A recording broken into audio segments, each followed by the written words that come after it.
Good morning, everyone. Good morning, sir. Right. So, we have done SA 400 series yesterday. We'll start with SA 500 series today. ठीक है? So, what we are going to cover today is SA 500, 501, and 510. Sorry, 505. 500, 501 and 505. ये तीन standard cover करने आज अपने को एकदम ध्यान से very very all three standards are very very important for your exam ऐसे 500 series in itself is a very important standard I would say and अभी अपन एक बार ये देख लेते कि अपने क्या क्या चैप्टर्स एक बार पेंडिंग है सो अपना ऑटोमेटेड इन्वायरमेंट पेंडिंग है chapter 2 and chapter 3 I hope you have done ठीक है चैप्टर 5 कंपनी ऑडिट पेंडिंग है insurance audit tax audit peer review quality review and professional ethics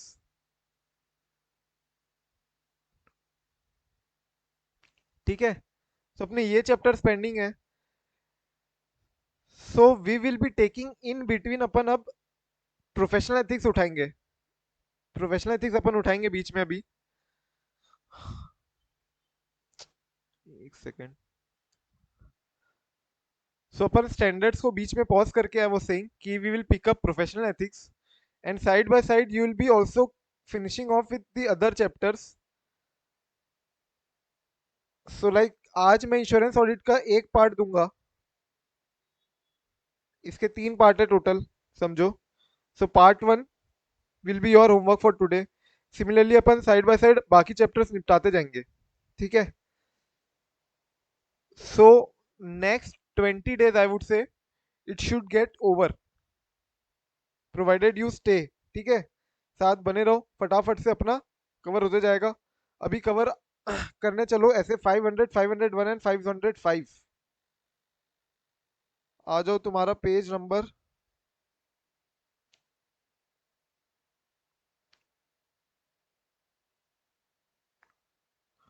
audit evidence page number है 55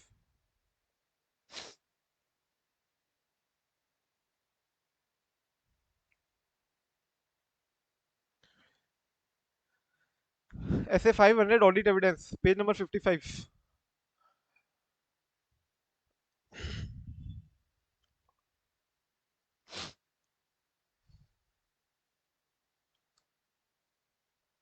सो देखो यहाँ पे अपन को ना ऑडिट एविडेंस वाला जो स्टैंडर्ड है उसमें basically we have to deal with management expert we have to deal with what management expert so regarding expert there are two types of expert अपने मैनेजमेंट एक्सपर्ट होता है और एक ऑडिटर का एक्सपर्ट होता है ऑडिटर्स एक्सपर्ट एक management का एक्सपर्ट हो गया और एक ऑडिटर का एक्सपर्ट होता है जिसको we call it as auditors expert so if we are talking about management expert then we are dealing with SA 500 and auditors का expert we will see separate a standard which is SA 620 SA 620 separately auditors expert this I think you have covered SA 620 yes or no हो गया क्या सबका फटाफट से बताओ 610 and 620 was given you as homework शुरू शुरू में स्टार्टिंग में you are not done I खो- थिंक खोला ही नहीं है सर वो तो अभी तक। सेकेंड थर्ड डे की बात है वो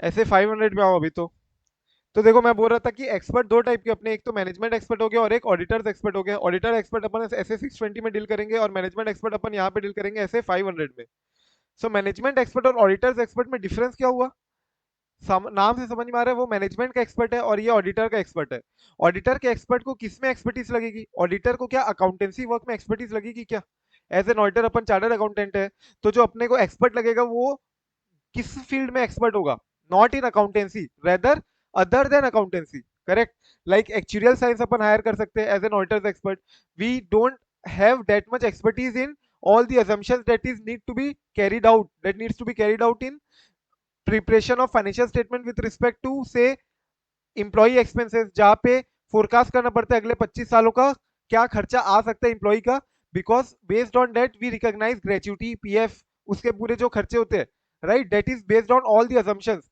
कि क्या लाइफ एक्सपेक्टेंसी होगी, कितने एम्प्लॉयज अपने साथ होंगे, कितने एम्प्लॉयज अपने साथ नहीं होंगे, अगले 25 सालों में कौन कौन रहेगा, and what will be their expected salary as at that point of time. All these expenses assumptions have to be required.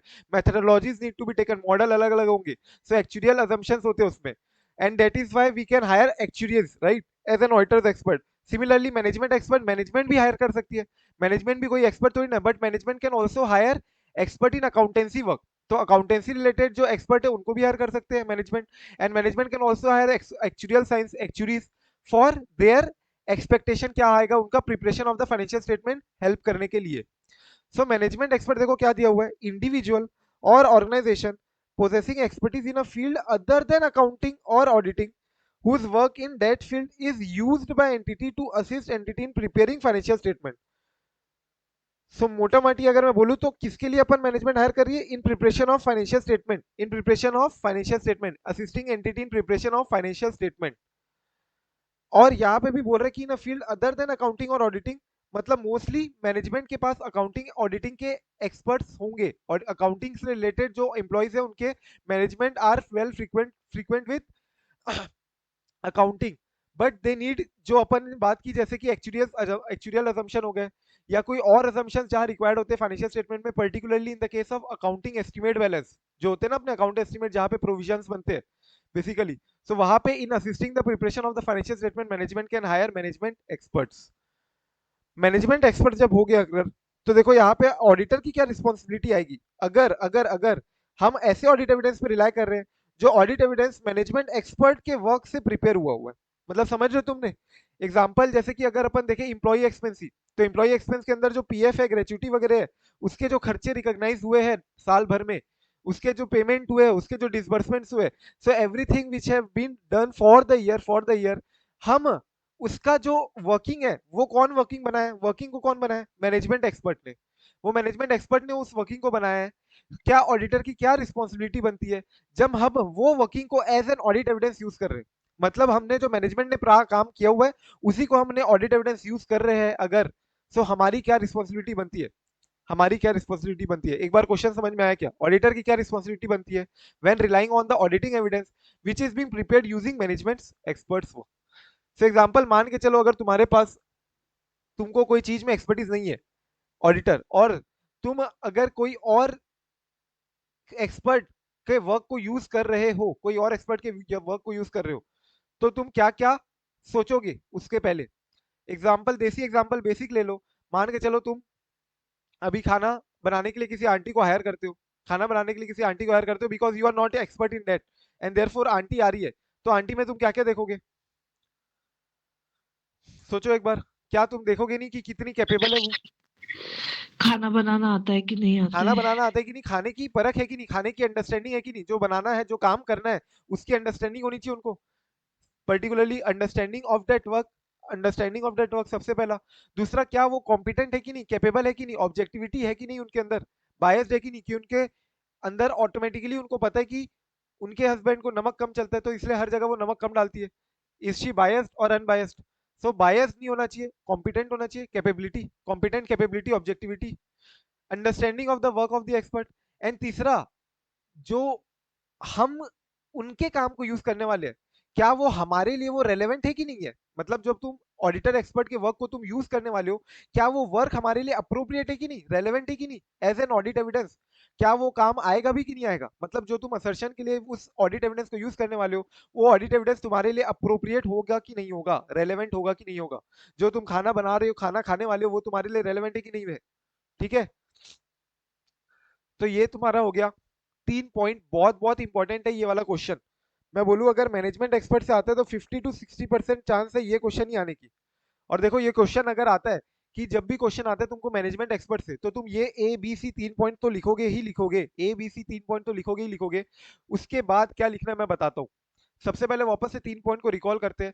You will check the CCO of that expert, CCO of that expert, CCO check करेंगे अपन, capability, competency and objectivity. दूसरा understanding देखेंगे कि वो aunty को काम आता है, अंडरस्टैंडिंग है कि नहीं हो.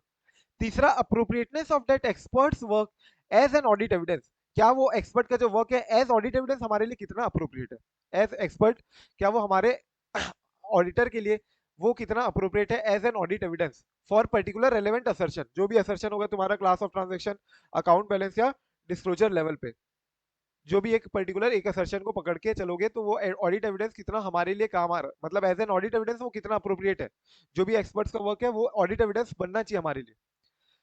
So again evaluating CCO, understanding and appropriateness, CCO understanding and appropriateness. तो अब अपन देखते हैं कि सीसीओ कैसे देखोगे। तुमको चेक करने की आंटी कितनी कॉम्पिटेंट है, कितनी कैपेबल है, कितनी अनबायस्ड है, आंटी कितनी कॉम्पिटेंट है, कितनी कैपेबल है, कितनी ऑब्जेक्टिव है।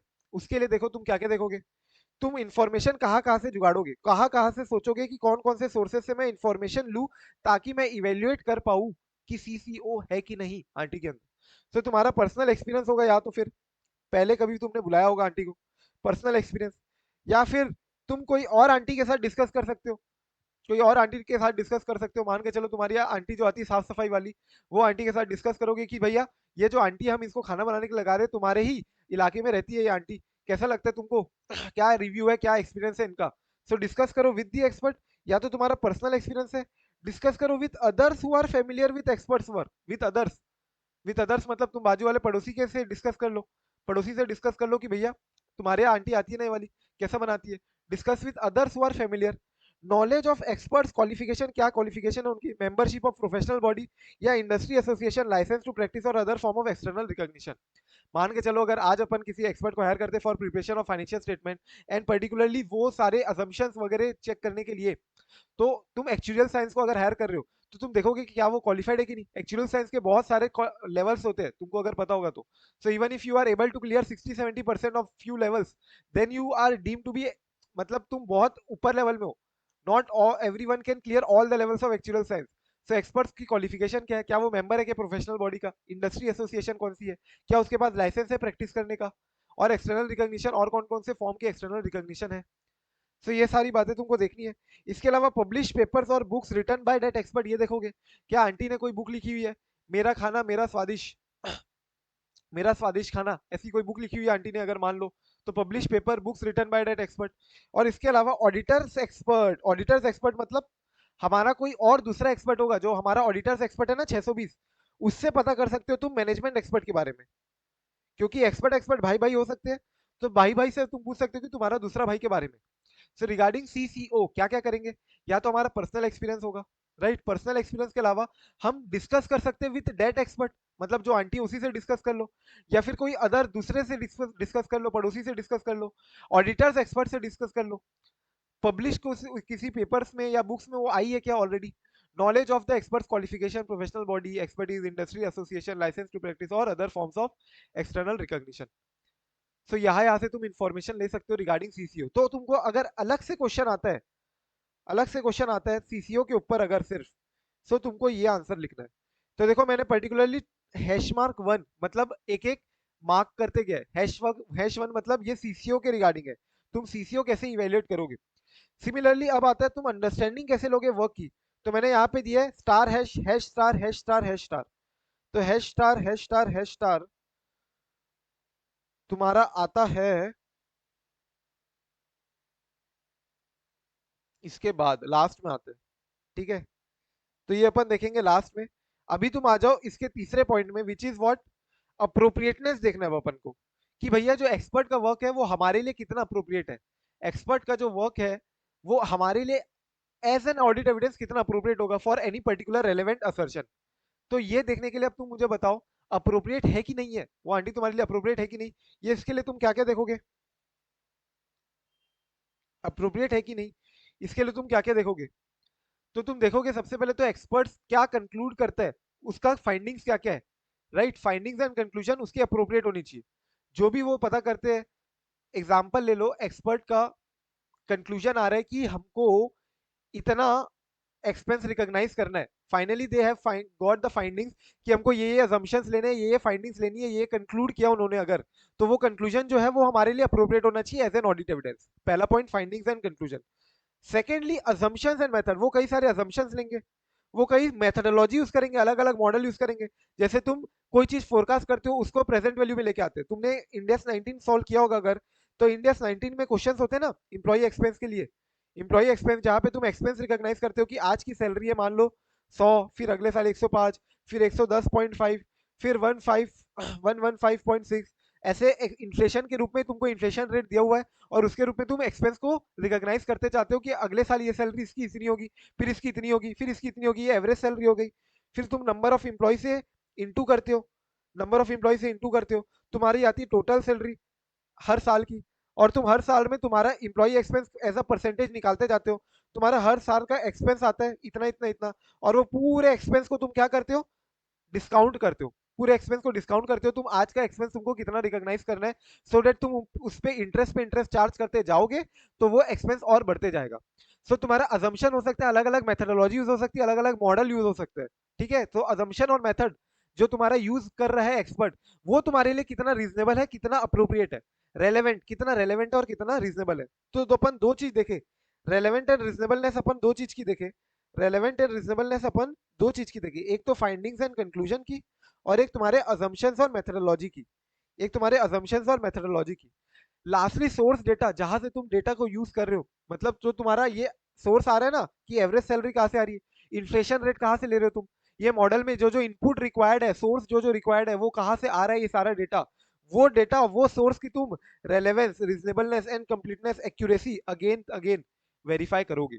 अब ये करके तुमको समझ में आएगा कि हाँ, ये जो ऑडिट एविडेंस, मतलब ये जो एक्सपर्ट का वर्क है, वो एज एन ऑडिट एविडेंस हमारे लिए अप्रोप्रिएट है। समझ में आ रहा है, कोई दिक्कत? तीन पॉइंट है अपन ने देखा, क्या वो एक्सपर्ट का वर्क जो है वो, क्या हम उसको as an audit evidence use कर सकते हैं, क्या क्या वो हमारे लिए अप्रोप्रिएट है to be used as an audit evidence, that expert work.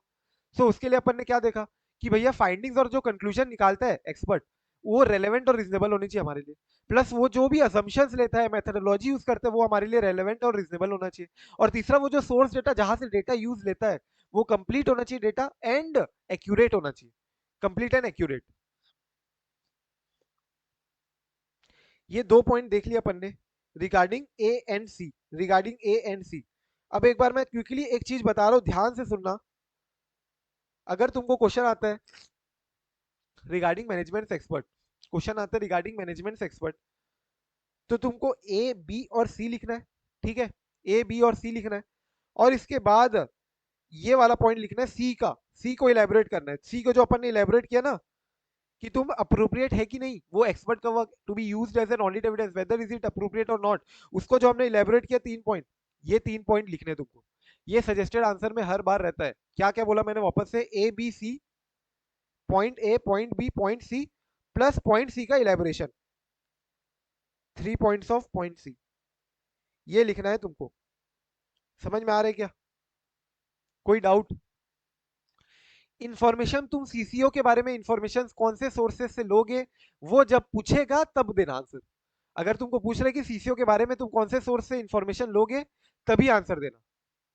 Clear है क्या, यस और नो?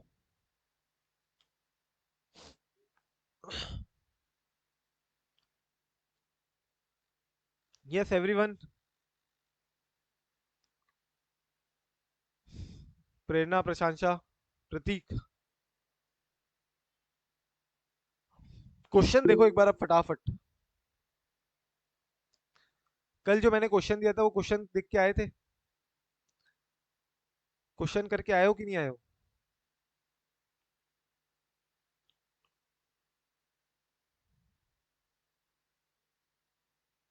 बोलो बोलो बोलो। सर कल तो आपने 450 दिया था हमको। 402 में क्वेश्चन भी तो थे, क्वेश्चन होमवर्क दिए नहीं था, 330 के भी क्वेश्चन थे।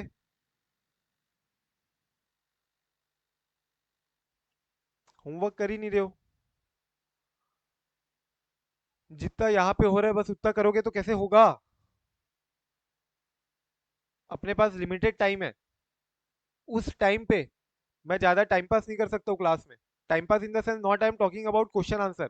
तुमने ऑलरेडी ये नोटिस किया होगा कि कई बार रिकॉर्डेड लेक्चर में मैं इधर उधर की बातें फलना टिकना करना चालू कर देता हूँ, जो कि मैं यहाँ पे बिल्कुल नहीं कर सकता, अफोर्ड, वी कांट अफोर्ड। अपने पास कितना टाइम बचा अभी एग्जाम के लिए? Number of month exactly 3 months बचा है। ऐसे 402 में डाउट है, कॉम्प्लीमेंट्री कंट्रोल वाले पॉइंट में। Complementary control Prerna is like the controls, जैसे मान के चलो मैंने तुमको आउटसोर्स किया है कोई काम को, तो तुम्हारे यहाँ पे जो मैंने इम्प्लॉय एक्सपेंस जो अपन ने कल एग्जांपल लिया था 402 में, कि भैया इम्प्लॉय से रिलेटेड जो काम है मैंने तुम्हारे आउटसोर्स किया, तो वो इम्प्लॉय एक्सपेंस से रिलेटेड जो कंट्रोल्स है जिसको तुम रिकॉग्नाइज कर रहे हो, कैसे तुम एम्प्लॉय के पूरा मैनेजमेंट कर रहे हो, खर्चे वगैरह everything, salary and PF ESIC everything, उससे रिलेटेड जो कंट्रोल्स है वो तो तुम्हारे ऑर्गेनाइजेशन में होंगे, जो सर्विस ऑर्गेनाइजेशन है तुम्हारी। बट मेरी जो यूजर एंटिटी है, मेरे एंटिटी के अंदर भी तो एक कंट्रोल होगा कि मैं तुम्हारे से कैसे डील करता हूँ, मैं तुम्हारे यहाँ से जो इंफॉर्मेशन आती है उस पर कैसे एक्ट करता हूँ, मैं तुम्हारे को कैसे डेटा इनपुट प्रोवाइड करता हूँ। सो ये जो कंट्रोल्स है, जो कंट्रोल्स यूजर एंटिटी के अंदर है, ये कॉम्प्लीमेंट्री कंट्रोल्स है, complementing complementing to your controls. जो तुम्हारे एम्प्लॉय से रिलेटेड कंट्रोल्स है उसी को वो कॉम्प्लीमेंट कर रहे हैं, because the way we interact, the relationship with that we will have, that will also be important in exactly determining whether the data provided by you as a service organization is accurate or not। ठीक है। सो मेरे यहाँ जो controls है वो with respect to interaction हमारे बीच में जो हो रहा है, कम्युनिकेशन कैसे होगा, रिलेशनशिप कैसे होगी, मैं तुमको कैसे डेटा प्रोवाइड करता हूँ, मैं तुमको क्या क्या इन्फॉर्मेशन दे रहा हूँ, that is also very important, and those controls which are there in user entity with respect to service organization, that is called as what, complementary controls। तो सर वो रिलेशनशिप को स्ट्रॉन्ग बनाने के लिए ही होता है, और जो बीच में इंटरेक्शन होता है सर्विस ऑर्गेनाइजेशन और एंटिटी के, उसी के बीच वाले कंट्रोल्स पे ही को ही कॉम्प्लीमेंट्री कंट्रोल्स कहते हैं। हाँ, क्योंकि वो कॉम्प्लीमेंट कर रहे हैं ना, तुम्हारे यहाँ जो कंट्रोल्स है वो इंपॉर्टेंट है, but also to complement those controls, वो तो डेटा तुम्हारा आएगा, वो कंट्रोल्स हम देखेंगे कि तुमने जो अपना काम कर रहे हो वो तो ठीक है, वो कर रहे हो, लेकिन मैं अगर इनपुट ही तुमको गलत दे रहा हूँ, मैं ही तो प्रोवाइड करूंगा कितने नंबर ऑफ एम्प्लॉय है, कोई नया एम्प्लॉय अगर एनरोल होगा तो तुम्हारे थ्रू जाएगा कैसे, मेरे यहाँ होके तुमको बताना पड़ेगा मुझे, right, everything has to be source through me. So वो जो कंट्रोल्स है regarding the relationship interaction, those are complementary controls, complementing to the controls which are there in your organization. Overall मेरे को दोनों कंट्रोल्स देखने as a user auditor. Okay sir, originally जो controls होते हैं वो एम्प्लॉय रिलेटेड, मतलब कि जो सर्विस ऑर्गेनाइजेशन के एम्प्लॉय हैं या वो दोज जो, controls are there with respect to employee expense related, वो मेरे को जरूरी है टू एग्जामिन की एम्प्लॉय के खर्चा करेक्टली मैंने रिकॉग्नाइज किया कि नहीं की, वो ओके कंट्रोल्स आर मेन, जिसको मेरे को चेक करना है regarding checking of evaluation of identification and assessment of ROMM in those employee expenses related, and then accordingly I'll act as further audit procedure to respond to those risks। Okay okay okay, thank you sir.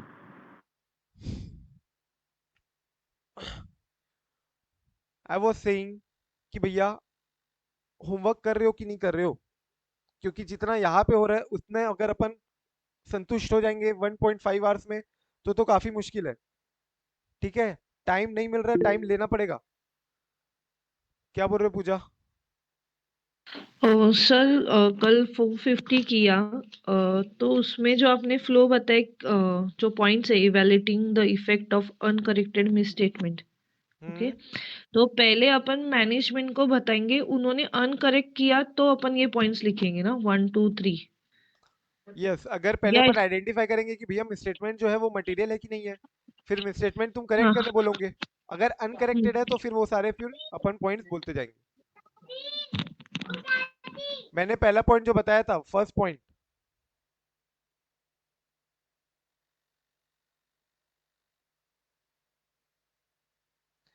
Evaluation the effect of uncorrected misstatement, इसका effect क्या आ सकता है, तो उसमें देखो सबसे पहले वो क्या डिटरमाइन कर रहा है, क्या वो मटेरियल है कि नहीं, ये दिख रहा है तुमको, सबसे पहले डिटरमाइन करेगा यस जो सर, मिसस्टेटमेंट है वो करेक्ट नहीं है किए गए, लेकिन क्या वो मिसस्टेटमेंट मटेरियल है कि नहीं है, तो मटेरियल है कि नहीं है उसके लिए तुम देखते हो, जैसे अपन ने पहले भी देखा था मटेरियलिटी स्टैंडर्ड में, या तो वो बड़ा हो सकता है साइज में ज्यादा होगा अमाउंट वाइज, या तो वो छोटा अमाउंट है लेकिन क्रिटिकल अमाउंट है, जैसे मैंने एग्जांपल दिया होगा कैश का, कैश भले छोटा सा भी फ्रॉड हो, अगर कैश छोटा सा भी मिसस्टेटमेंट हो, छोटा सा भी मिसमैच हो, but that indicates a major flaw in your cash recognition, correct.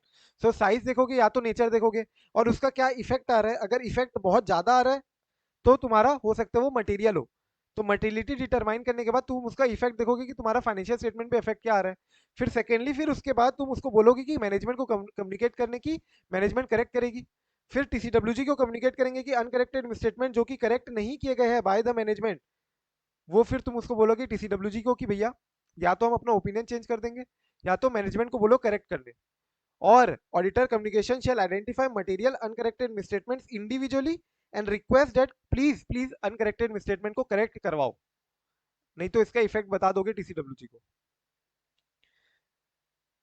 ठीक है। और लास्टली अगर फिर रिफ्यूज कर रहे हैं तुम्हारा मैनेजमेंट, तो उसके बाद तुम इसका रीजन पता करोगे for not making the correction. If they are refusing then you will see कि उसका रीजन क्या है। ठीक है।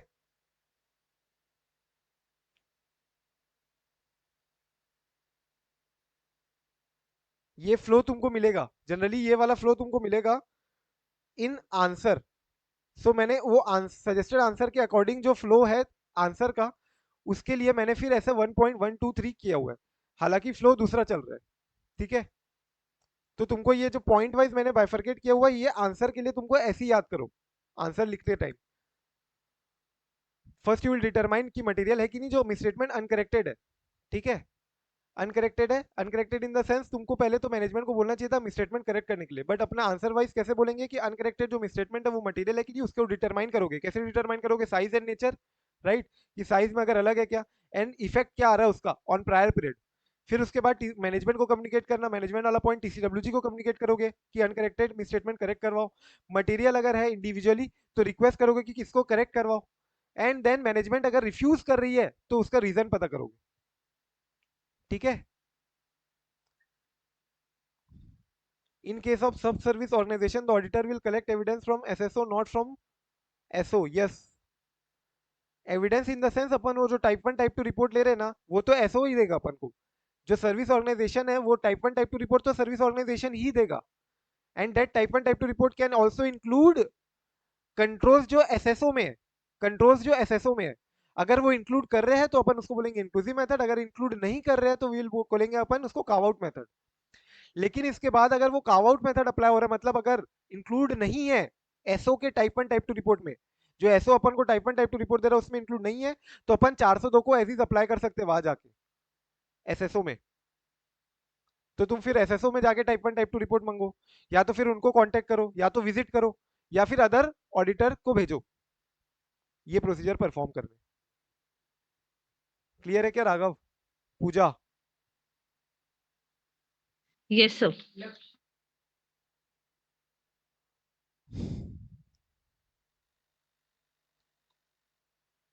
कितने दिन बचे हैं बताओ फटाफट से, एग्जाम को कितने दिन बचे? 3 months। दिन दिन मंथ्स थोड़ी ना पूछ रहा हूँ। 90 days। एग्जैक्टली 94। ठीक है, आज का दिन मिला के। सो क्या 94 डेज में काया पलट हो सकता है? बिल्कुल। You can do so much in 94 days provided each and every day you are taking seriously ना। जो डेली अपन कर रहे हैं उसको तुमको करना पड़ेगा, रिवाइज क्वेश्चन करने पड़ेंगे। कितना मैं इसको कैसे कौन से तरीके से समझाऊं, मुझे समझ नहीं आ रहा है। कोई दूसरे तरीके से बताओ तुम लोग जिससे समझ में आए तुम लोग को ये बात, कि जो होमवर्क दे रहा हूँ उसको करो हाथों हाथ। तुम, मैं बोलता हूँ अगर 5-7 मिनट का ब्रेक लेने के बाद तुरंत वापस से बैठो तो कितने देर बाद बैठते हो ये बताओ? बैठते हो कि नहीं बैठते हो, कि रात में उठाते हो उसको सीधा? फिर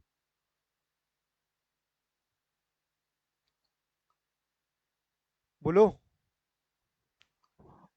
कैसे कैसे समझाऊं मैं, किस भाषा में समझाऊं ये बताओ मुझे पहले। अगर 94 डेज में जो कर रहे अपन, अगर वो करोगे तो तुमको कोई रोक नहीं सकता है। ठीक है, ऑडिट में एग्जामिशन स्कोर करने से कोई रोक नहीं पाएगा। ये मैं अपने हिसाब से अपना बोल रहा हूँ।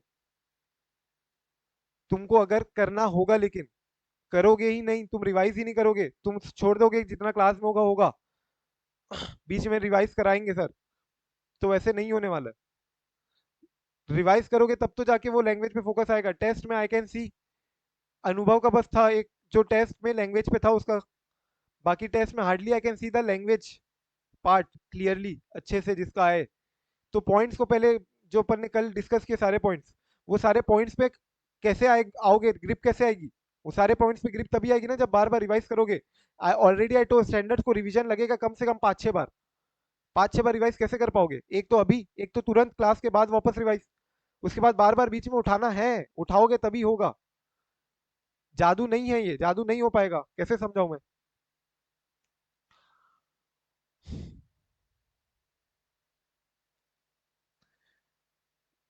क्वेश्चन दे रहा हूं मैं, क्वेश्चन कर ही नहीं रहे हो, क्या मतलब होगा? स्टैंडर्ड करने का कोई मतलब नहीं है अगर without question you are just skipping the question and doing forward, going forward standard किए जा रहे हो, कोई मतलब ही नहीं है। तुमको याद रहेगा तो भी तुम लिख नहीं पाओगे, क्वेश्चन ऐसा घुमा के आएगा। You need to understand question कैसे फ्रेम हो रहा है, कौन से क्वेश्चन के लिए कौन सा आंसर आ रहा है, और अकॉर्डिंगली कोई नया क्वेश्चन आता है then only you will be able to tackle. वरना तुम्हारा टॉपिक किया हुआ भी होगा तो भी तुम गलत आंसर लिख के आओगे। विदाउट क्वेश्चन फ्यूटाइल है, पूरा फ्यूटाइल है स्टैंडर्ड करना।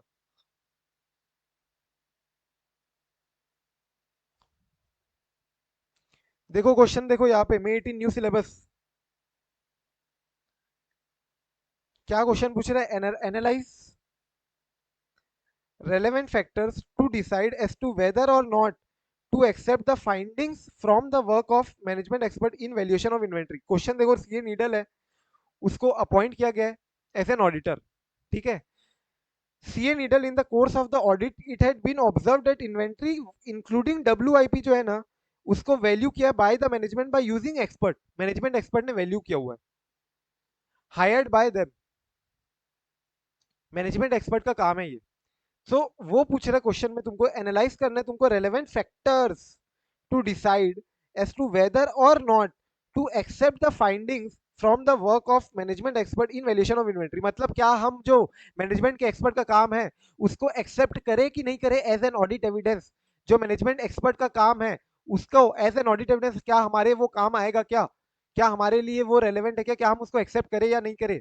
सो what I told you, you have to write point A B C, point A B C, और पर्टिकुलरली देखो वो सी से डील कर रहा है, ये पॉइंट सी से डील कर रहा है, पर्टिकुलरली पॉइंट सी से पूछ रहा है कि वेदर यू शुड एक्सेप्ट और not the findings from the work of management expert in valuation of inventory, कितना रेलेवेंट है तुम्हारे लिए, कितना अप्रोप्रिएट है। समझ में आ रहा है? तो तुमको point A, point B, point C लिखना है, और सी पॉइंट के अंदर जो अपन ने 3 पॉइंट लिखे, relevant and reasonableness of findings and conclusion, relevant and reasonableness of assumptions and method, and जो सोर्स डेटा है उसका कंप्लीशन वो कंप्लीट है कि नहीं, जो सोर्स डेटा वो तुम्हारा एक्यूरेट है कि नहीं। ये 3 पॉइंट आएंगे तुम्हारे। यस सर एक्चुअली अगर फर्स्ट क्वेश्चन पढ़े वर्क ऑफ एक्चुअरी, तो फिर यहाँ पे हम लोग तो कंफ्यूज होके ए से 620 लिख देंगे। क्यों? तुमको ऑडिटर एक्सपर्ट के लिए बोली कर रहा है ये। As the auditor, you would like to use the report of actuary as an audit evidence. How do you evaluate the work of actuary? Y limited ने एंगेज किया है एक्चुरी को, तो ये कौन सा एक्सपर्ट है एक्चुरी? क्या तुमने एंगेज किया कि किसने एंगेज किया है? एंगेज मैनेजमेंट ने, ओके, एंटिटी ने किया है कि तुमने किया है?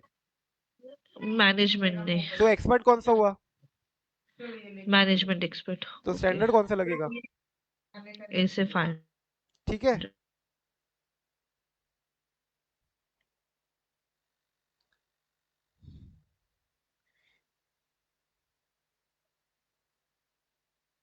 ये वाला क्वेश्चन में आओ, एसएस लिमिटेड, देखो फटाक से और बताओ मेरे को क्या लग रहा है तुमको answer.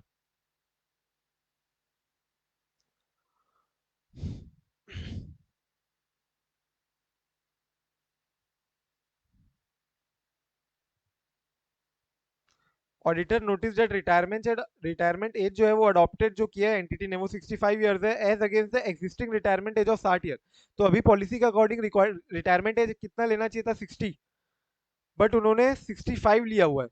Company is considering a proposal to increase the retirement age, company सोच रही कि इंक्रीज करेंगे। कमेंट करो। नवंबर 11 का क्वेश्चन है और एमटीपी अप्रैल 18 में भी आया हुआ है। अगेन देखो 3 पॉइंट वो जो लिखा है मैंने, ए बी सी और सी के अंदर के जो 3 पॉइंट है वो तो लिखना ही है, उससे तुमको मार्क्स मिलेंगे मिलेंगे। इसके बाद का कंक्लूजन बताना है तुमको। अब बोलो कंक्लूजन क्या लग रहा है? 60 लेना चाहिए था कि 65? अभी मैनेजमेंट ने तो अभी ओके ही नहीं किया, तो वो मैनेजमेंट का जो एक्सपर्ट है वो कैसे 65 ले सकता है विदाउट एनी कंकरेंस और विदाउट एनी एविडेंस? कोई करेक्ट, पॉलिसी में भी नहीं लिखा है, तो वो इनकरेक्ट होगा मेरे हिसाब से। Right. So this is just a proposal, कितना इंक्रीज होगा रिटायरमेंट एज ये भी कंफर्म नहीं है, 2 साल 60 से 62 होगा कि 65 होगा। सो डायरेक्टली 65 लेना, राइट। ऑडिटर नोटिस की रिटायरमेंट एज अडॉप्टेड जो किया उन्होंने 65 किया instead of 60, that will be wrong because it's just a proposal currently, it's not even a policy. So जो अकॉर्डिंगली एग्जिस्टिंग पॉलिसी है तुम्हारी उसके अकॉर्डिंग जो रिटायरमेंट एज है वही लेना चाहिए तुमको।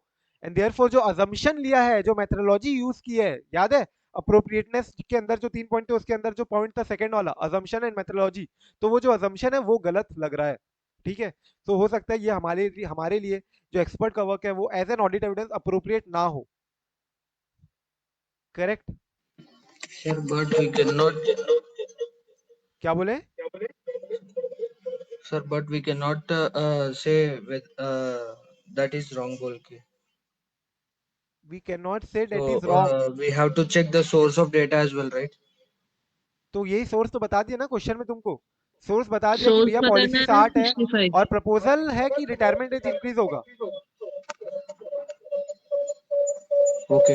In तो question we गलत ही don't है ना, have a इनकंसिस्टेंट है ना with appropriate the source of existing data. Policy. It's not matching with your assumption that you should take, you should have taken 60। Source data तो वो जो तुम्हारा सोर्स डेटा की कितना सैलरी है, कितना एक्सपेक्टेड सैलरी है फ्यूचर में, इन्फ्लेशन रेट क्या है, एवरीथिंग। जो सैलरी है, जो तुम्हारी expected salary, average number of employees कितने होंगे साल के एंड में, एक्सपेक्टेड लाइफ एक्सपेक्टेंसी क्या होगी, कितने एम्प्लॉइज हमारे साथ रहेंगे, कितने छोड़ के जाएंगे, एंड एवरीथिंग रिगार्डिंग दैट, वो जो सोर्स डेटा है वो एक्यूरेट है कि नहीं है, वो कंप्लीट है कि नहीं, that is also has to be checked. But right now we found कि हमारा अजम्पशन जो है वही गलत है अगर, सो देन वी कैन से कि ये हमारे लिए अप्रोप्रिएट है to be used as an audit evidence. ठीक है राघव, अभी भी डाउट है?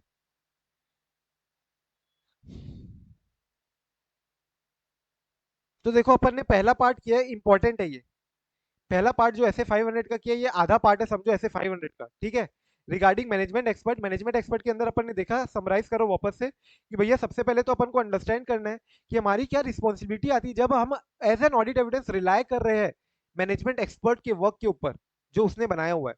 तो हम सीसीओ देखेंगे, सीसीओ के बाद हम अंडरस्टैंडिंग देखेंगे कि मैनेजमेंट एक्सपर्ट को अंडरस्टैंडिंग है कि नहीं वो काम के बारे में, एंड तीसरा जो मैनेजमेंट एक्सपर्ट का वर्क है वो हमारे लिए कितना ऑडिट एविडेंस के रूप में अप्रोप्रिएट है, as an audit evidence how much is it appropriate to be used as an audit evidence for the relevant assertion.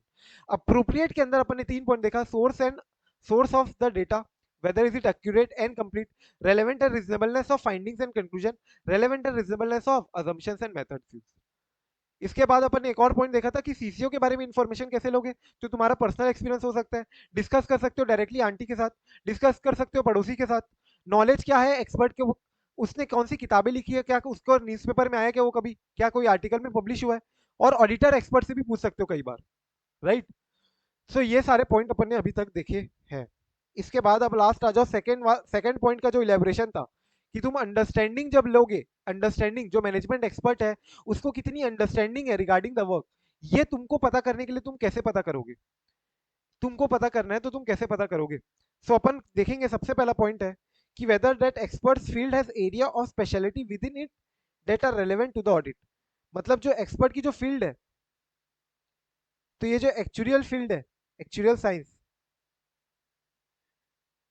तो ये स्पेशलिटी है ना इनकी, in they are specialized in all those risk assumptions in with respect to insurance company particularly तुम देखोगे तो बहुत hire करती है एक्चुरियल्स को, एक्चुरियल साइंस को, बिकॉज इंश्योरेंस कंपनी को बहुत ज्यादा assumptions देने पड़ते हैं, कितना रिस्क हो सकता है, कितना आगे क्लेम आ सकते हैं, राइट।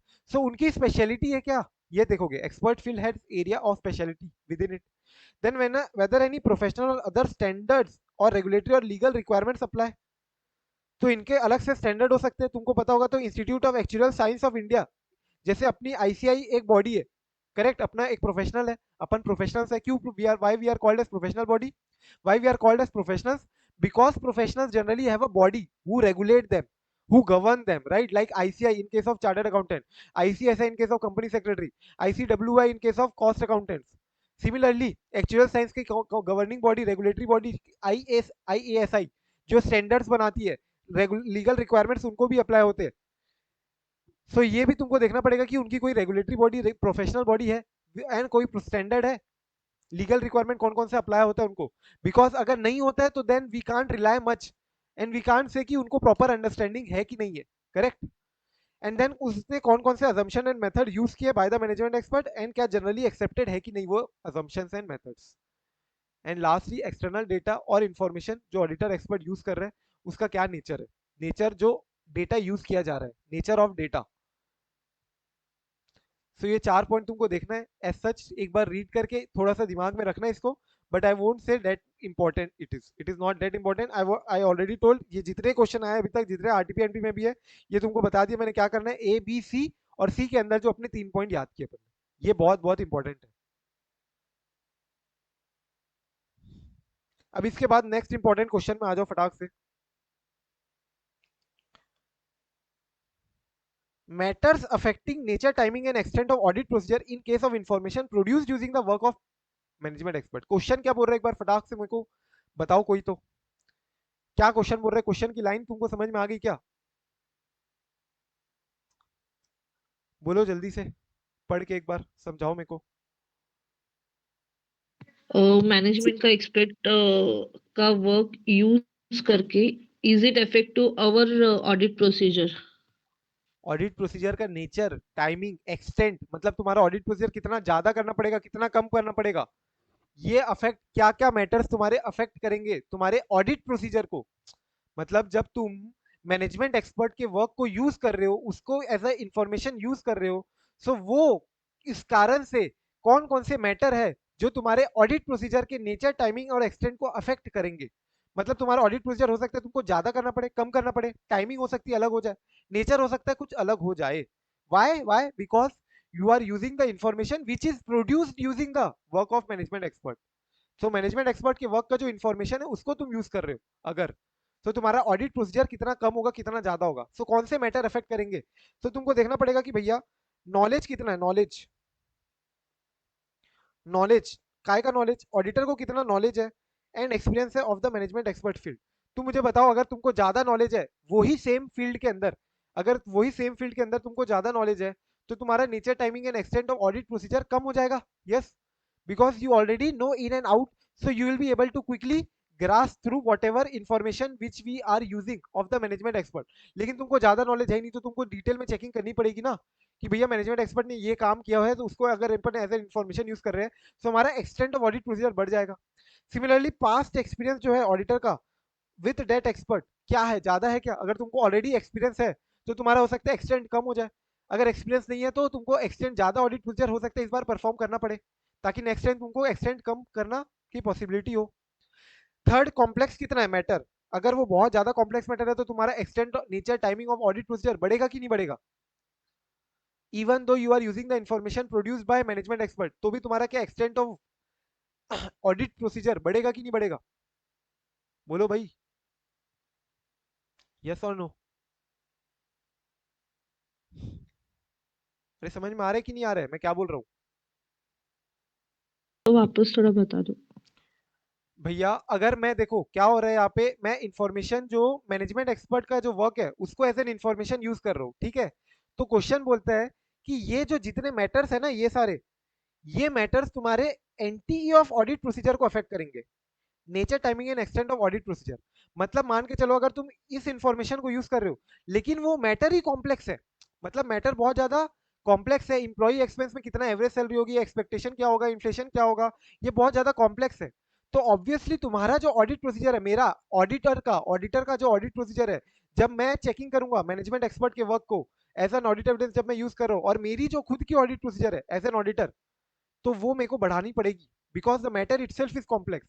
अगर मेरा पास ज्यादा एक्सपीरियंस नहीं है मैनेजमेंट एक्सपर्ट से, so I can't rely that much on the information which has been produced by the management expert. मैं उतना ज्यादा इंफॉर्मेशन पे रिलाई नहीं कर पाऊंगा, क्योंकि मेरा पास्ट एक्सपीरियंस ज्यादा नहीं है with that expert. I will have to check detail में, मेरा एक्सटेंट ऑफ ऑडिट प्रोसीजर बढ़ेगा। ROMM, risk of material misstatement, वो मैटर में बहुत ज्यादा है, अगर रिस्क ज्यादा है कि मिसस्टेटमेंट बहुत हो सकती है, तो ऑब्वियसली मेरा एंटी ऑफ ऑडिट प्रोसीजर बढ़ेगा।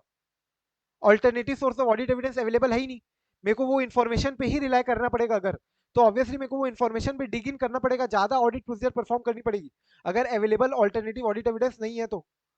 Extend to which management exercise करती कंट्रोल, कंट्रोल कितना है वो एक्सपर्ट के ऊपर, और इंटरनल कंट्रोल्स क्या क्या है, इंटरनल कंट्रोल्स अगर रोबस्ट नहीं है with respect to that expert का, तो अगेन एक्सटेंट मेरी बढ़ जाएगी।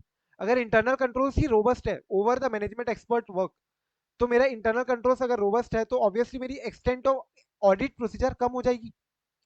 यस और नो? अभी समझ में आ रहा है कि नहीं आ रहा है अभी भी? Yes, sir. Now it's clear, sir. Pooja, sir मतलब इसमें ऐसा है कि ऑडिटर इन चीजों के कारण उसका ऑडिट प्रोसीजर कम ज्यादा हो सकता है। हाँ, जब अपन मैनेजमेंट एक्सपर्ट की इंफॉर्मेशन को यूज कर रहे हैं, वर्क ऑफ मैनेजमेंट एक्सपर्ट की इंफॉर्मेशन को यूज कर रहे हैं, सो इन दैट केस ये सारे मैटर्स तुम्हारे ऑडिट प्रोसीजर को अफेक्ट करेंगे नेचर टाइमिंग एंड एक्सटेंट। कि भैया एक्सपीरियंस अगर तुम्हारा है ऑलरेडी एक्सपर्ट के साथ तो हो सकता है फिर ठीक है तुम जल्दी जल्दी निपटा दो। मैनेजमेंट एक्सपर्ट तुम्हारा सर्टिफिकेट देगा, सर्टिफाई करेगा, एक्चुरियल साइंस जो है एक्चुअली सर्टिफाई करेगा, तुम सर्टिफाई देखोगे, सर्टिफिकेट देखोगे और उसके assumption method source of information मोटा माटी ऊपर से देख के निपटा सकते हो। अगर ऑलरेडी तुम्हारा पास्ट एक्सपीरियंस है कि हाँ उसका एक्सपर्ट का वर्क कैसा रहता है, although you should not be biased, you should be objective, but still previous experience है कि नहीं है वो अफेक्ट करेगा तुम्हारे ऑडिट प्रोसीजर को। सिमिलरली मैटर ही अगर कॉम्प्लेक्स है तो ऑब्वियसली तुम्हारा ऑडिट प्रोसीजर का एक्सटेंड बढ़ जाएगा। रोमम ज्यादा आ रहा है, अगर तुमको लग रहा है कि ये मैटर ज्यादा रोमम आ सकता है, कॉम्प्लेक्स है, रिस्क ज्यादा है मटेरियल मिसस्टेटमेंट का, so even if you are using the information produced using the work of management expert, then also NTE of audit procedure will increase। अगर alternative source of audit evidence है तुम्हारे तो एनटी of audit procedure will decrease. तुम management expert की वो जो information के ऊपर ऑडिट प्रोसीजर लगाने वाले हो वो कम लगाओगे और बाकी जो alternative sources of audit evidence है उस पर ज्यादा ध्यान दोगे। समझ में आ रहा है? सो ये सारे मैटर्स जो है वो अफेक्ट करेंगे तुम्हारे एनटीई ऑफ ऑडिट प्रोसीजर्स को in case of information produce using the work of management expert. एक बार लाइन को पढ़ो because that line is very very important. Same to same ditto line आएगी क्वेश्चन अगर आएगा तो। मई 2018 में ये क्वेश्चन आया हुआ है एज इट इज, ये लाइन आई थी सिंपली। क्वेश्चन में बोलेगा तुमको बताओ matters which affect the NTE of audit procedures in case of information when which is produced using the work of management expert. Any doubt? अगर पॉइंट ये समझ में आ गए तो अपन इसको याद करने के लिए बढ़ेंगे, लेकिन समझ में आया तभी बढ़ेंगे। समझ में आया कि नहीं आया? भैया मैनेजमेंट एक्सपर्ट जो है वो कितना सब्जेक्ट टू टेक्निकल स्टैंडर्ड है, मतलब समझो जैसे CS chartered accountants are subject to professional standard ethical standard, right? Similarly अगर एक्चुअरीज का तुम हेल्प ले रहे हो तो उनका वो लोग कितना सब्जेक्ट टू स्टैंडर्ड है। अगर तुम लॉयर का हेल्प ले रहे हो, मान के चलो कोई केस से रिलेटेड, कोई केस से रिलेटेड लॉयर का हेल्प ले रहे हो, तो लॉयर क्या बार काउंसिल ऑफ इंडिया जो उन्होंने स्टैंडर्ड बनाया वो सब्जेक्ट टू दो स्टैंडर्ड है या नहीं है? तो अगर है तो तुम्हारा एनटी ऑफ ऑडिट प्रोसीजर ज्यादा होगा कि कम होगा बताओ? अगर if your experts are subject to those professional standard ethical standard then your NT of audit procedure बढ़ेगा कि कम होगा? कम होगा। कम होगा, कम होगा। Correct. So I guess everyone's okay. So let's try to learn. ठीक है, सारे पॉइंट्स याद होने चाहिए क्योंकि ये क्वेश्चन इंपॉर्टेंट है, आ सकता है 5 नंबर के लिए, और 5 के 5 पॉइंट अपन को अच्छे से याद आने चाहिए and we should be able to replicate as if as is as is 5 के 5 नंबर पे पूरा पूरा अपन को मिलना चाहिए। तो देखो सिमिलरली यहाँ पे बोलता है, मैंने क्या बोला कि कोहली फील्ड पे पी कर रहा था, पी मतलब समझ रहे हो, फिजिकल एक्सरसाइज। पी कर रहा था कोहली फील्ड पे, उसने ये वाली गाली बक दी, ठीक है, एमसी गाली बक दी। तो उसकी जो रक्षा मंत्री है अनुष्का शर्मा, रक्षा मंत्री है उसकी, रक्षा मंत्री अनुष्का शर्मा उसको बोली भाई कंट्रोल। तुमने देखा होगा ऑलरेडी कई बार कोहली ने ये गाली जरूर बकते हुए तुमने देखा होगा, अगर तुमने देखा होगा मैच के दौरान, ठीक है, तो जरूर ये वाली गाली बकता है वो। और रक्षा मंत्री अनुष्का शर्मा उसको कंट्रोल करने बोल रही कि भाई तुम्हारा ऑब्जेक्टिव पे ध्यान दो, तुम्हारा ऑब्जेक्टिव टेक्निकल परफॉर्मेंस देना है, परफॉर्म करो टेक्निकल परफॉर्मेंस। 0-0 पे आउट हो जाते हो, तुम्हारा पूरा ध्यान इसी पे रहता है, गाली बकने पे। तुम्हारा ऑब्जेक्टिव क्या होना चाहिए? टेक्निकल परफॉर्मेंस देना, गाली बकना ऑब्जेक्टिव नहीं होना चाहिए। क्या तुमको ये स्टोरी याद हो गई? कोहली फील्ड पे पी कर रहा है, एमसी गाली बका, रक्षा मंत्री अनुष्का शर्मा कंट्रोल बोली, कंट्रोल बोली और बोली कि तुम्हारा ऑब्जेक्टिव क्या है? टेक्निकल परफॉर्मेंस देना, ना कि गाली बकना। तो देखो कोहली के केस से नॉलेज है, नॉलेज कितना है तुमको? पीई से है प्रीवियस एक्सपीरियंस, पीई से है प्रीवियस एक्सपीरियंस, एमसी से है मटेरियल कितना कॉम्प्लेक्स है, एमसी से मटेरियल कितना कॉम्प्लेक्स है, रक्षा मंत्री के आरएम से है risk of material misstatement, RM से है risk of material misstatement, Anushka Sharma AS से है alternative source of audit evidence, as से है alternative source of audit evidence, control से है कंट्रोल या इन्फ्लुएंस कितना है तुम्हारा मैनेजमेंट एक्सपर्ट के ऊपर, कितना तुम्हारा कंट्रोल है, मैनेजमेंट का कितना कंट्रोल है। और कंट्रोल से एक और पॉइंट बताया था कौन सा? इंटरनल कंट्रोल कितने हैं with in the entity which is governing the experts work. और इसके बाद उसने क्या बोला? तुम्हारा ऑब्जेक्टिव क्या होना चाहिए? टेक्निकल परफॉर्मेंस देना।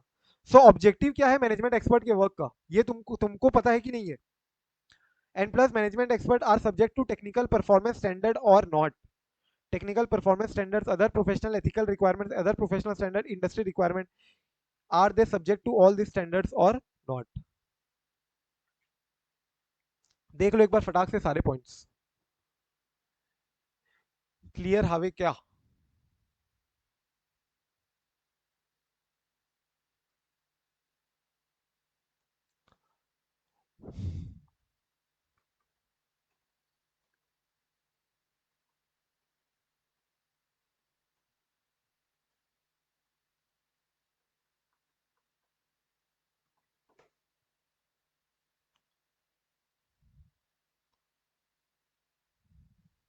बोलो बोलो बोलो.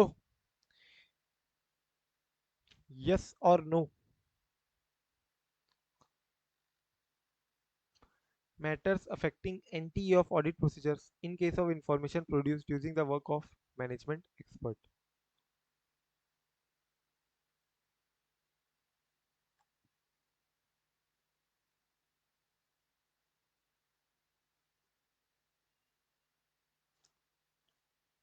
आगे बढ़े. दो क्वेश्चन है, दोनों क्वेश्चन अभी तक के जो हुए अपने बहुत इंपॉर्टेंट क्वेश्चंस है, दोनों के दोनों. बोलोगे तभी आगे बढ़ेंगे. बोलो सब लोग. Yes sir.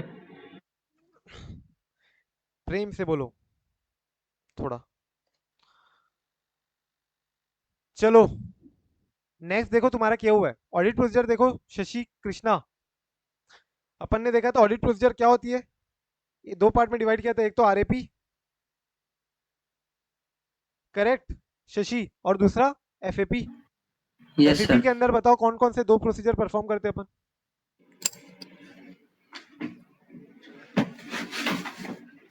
Test of details and analytical procedure. नहीं, रैप पूछ रही है या एफएपी? एफएपी एफएपी एफएपी के अंदर कौन से दो प्रोसीजर है बोलो Shashi. Compliance procedure and substantive client audit. Procedure. Right. And substantive audit procedure के अंदर है तुम्हारा TOD and analytical procedure. Right. So वही दिया हुआ, एक बार क्विकली रीड कर लो. ये तुम्हारा ऑडिट प्रोसीजर है फॉर ऑब्टेनिंग ऑडिट एविडेंसेस. तुम ऑडिट एविडेंसेस को ऑब्टेन कैसे करोगे, ये प्रोसीजर परफॉर्म करके करेंगे. और तुम अब मेथड क्या क्या लगाओगे so as to obtain audit evidence. Methods है, अलग है ये. ठीक है. क्या क्या मेथड लगाओगे, जैसे अपन ने एक मेथड देखा हुआ था, तुमको याद होगा ऐसे 315 में, methods to obtain audit evidence मैंने ऑलरेडी कराया हुआ है, याद है. OICAI. ICAI. करेक्ट. सो क्या क्या था. ओ से ऑब्जर्व करके कर सकते हो तुम. ऑब्जर्वेशन. ऑब्जर्वेशन कैसे करोगे, मान के चलो तुम जा रहे हो ऑडिट एविडेंस रिगार्डिंग इन्वेंट्री. सो इन्वेंट्री तुम पूरी पूरी चेक थोड़ी ना करोगे, मैनेजमेंट पूरा काउंटिंग करेगा. तुम मैनेजमेंट को ऑब्जर्व करो कि मैनेजमेंट प्रॉपर्ली काउंट कर रहा है कि नहीं, प्रॉपर प्रोसीजर परफॉर्म कर रहा है कि नहीं, proper instruction given by the management वो कर रहा है या नहीं कर रहा है. So by observing you can obtain audit evidence regarding inventory. Similarly I say बोलो. आई से इंक्वायरी. इंक्वायरी में मैंने बताया था दो बहुत सारे पॉइंट्स हो सकते हैं अंदर में लिखने के लिए. इंक्वायरी हो सकती है ओरल हो या रिटन हो. इंक्वायरी हो सकती है फॉर्मल हो, इनफॉर्मल हो. इंक्वायरी तुम हो सकता है विद इन द एंटिटी करो या आउटसाइड द एंटिटी करो, मतलब पर्सन्स आउटसाइड द एंटिटी उनसे इंक्वायरी कर सकते हो. And particularly after inquiring the most important part is evaluating the response that you got from inquiry.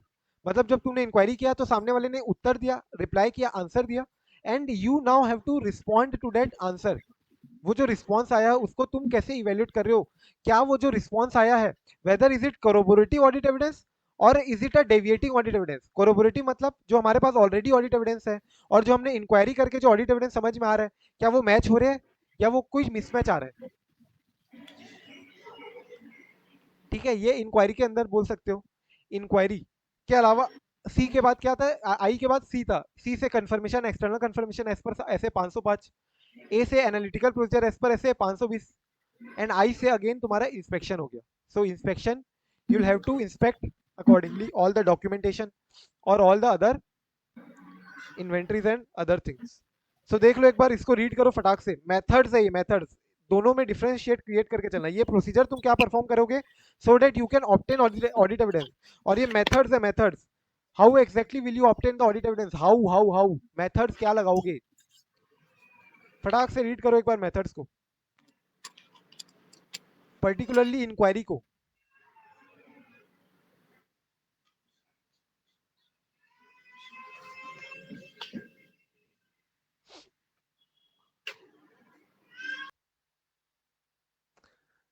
Late me know once done.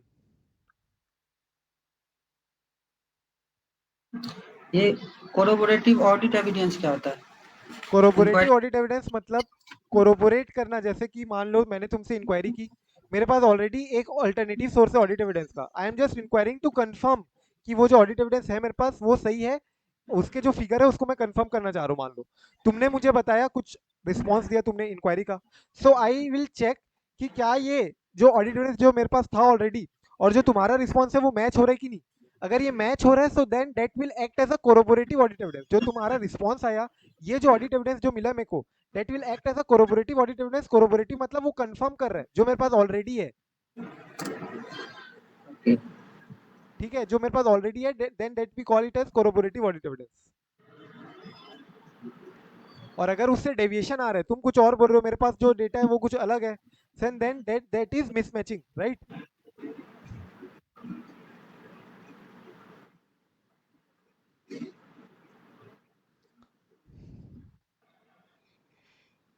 चलो अब इसके बाद रिलायबिलिटी में देखो, reliability of audit evidence. Deliberate, deliberate means जानबूझ के, जबरदस्ती। डेलिबरेट करना मतलब you will focus on that, deliberate on that point, consider करवाना उसको। कहाँ पे deliberate?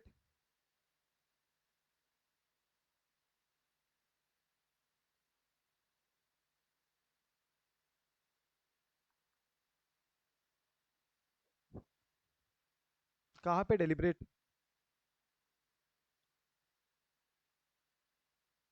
Raghav, You have explained previously. क्या?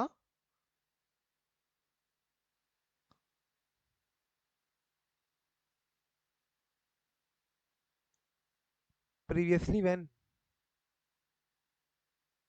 कोरोबोरेटिव ऑडिट एविडेंस में बोल रहे हो?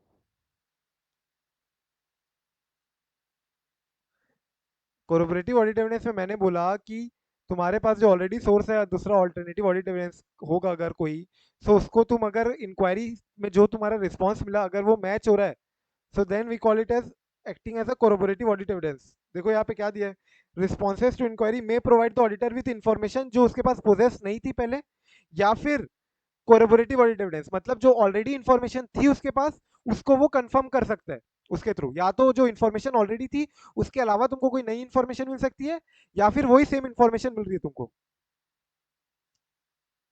समझ में आ रहा है? अभी बताओ मुझे रिलायबिलिटी ऑफ ऑडिट एविडेंस पे। रिलायबिलिटी ऑफ ऑडिट एविडेंस मुझे फटाफट से बताओ। अगर मैं विद इन दी एंटिटी, अगर जो पर्सन है उनसे अगर मैं एविडेंसेस ले रहा हूँ, वो ज्यादा रिलायबल होगा, या आउटसाइड द एंटिटी अगर मैं ऑडिट एविडेंस ले रहा हूँ वो ज्यादा रिलायबल होगा? आउटसाइड। आउटसाइड। लेकिन विद इन कब रिलायबल हो सकता है? Controls are effective. Yes, sir. Internal controls अगर रोबस्ट है, इफेक्टिव है, right. So then internal controls अगर अच्छे हैं तो कोई बात नहीं, दाग अच्छे है, ठीक है। तीसरा पॉइंट, अगर मैं डायरेक्टली ऑब्टेन कर रहा हूँ, मैं एज एन ऑडिटर मैं डायरेक्टली ऑब्टेन करूँ ऑडिट एविडेंस तो ज्यादा रिलायबल होगा, या मैं इनडायरेक्टली मैनेजमेंट के थ्रू ऑब्टेन कर रहा हूँ तो ज्यादा रिलायबल होगा? Indirectly. इनडायरेक्टली। डायरेक्टली ऑब्टेन करूंगा तो ज्यादा रिलायबल होगा ना।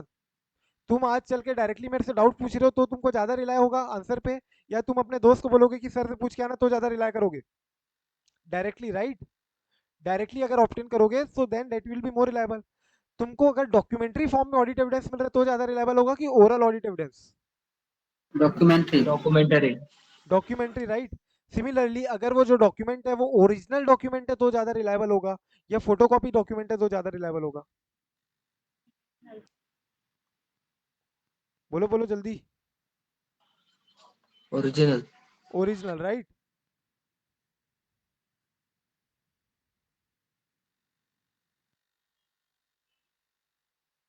एक सेकेंड ना, होल्ड करना।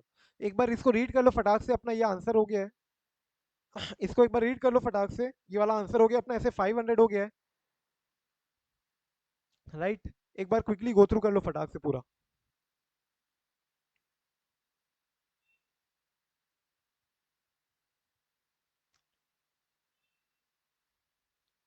यस, ऐसे 500 हो गया क्या?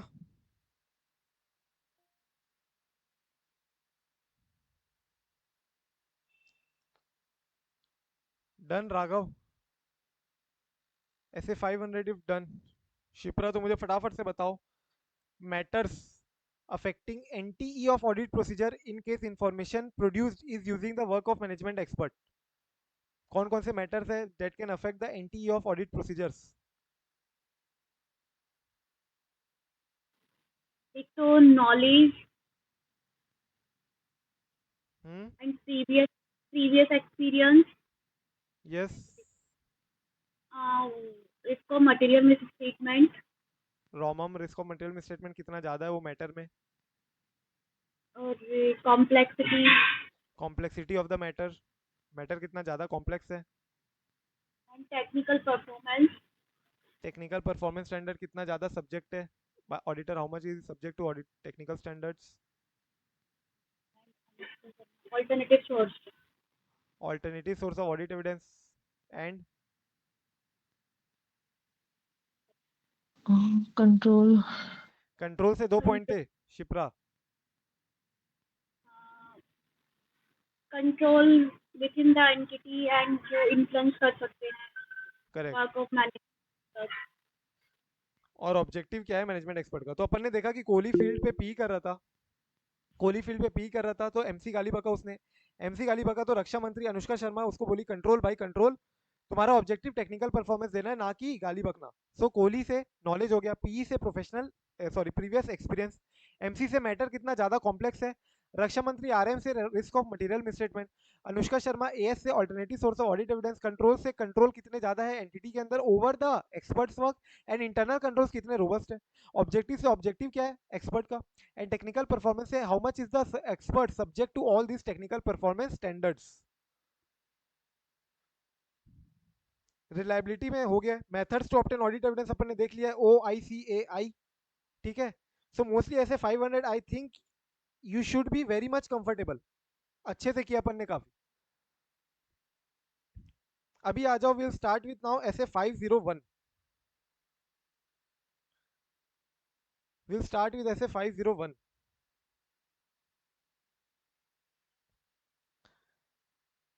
तो यहाँ पे तुमको अगेन ये ऑडिट एविडेंस के ऊपर ही स्टैंडर्ड है, ये स्टैंडर्ड भी ऑडिट एविडेंस के ऊपर ही है, बट पर्टिकुलरली कुछ स्पेसिफिक कंसिडरेशन है फॉर सिलेक्टेड आइटम्स।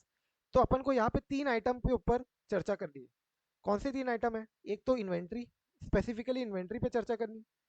दूसरा तुम्हारा हो गया claims and litigations, and thirdly segment information. ये 3 बातों पे अपन को डिस्कस करना है इस स्टैंडर्ड पे SS 501 पे।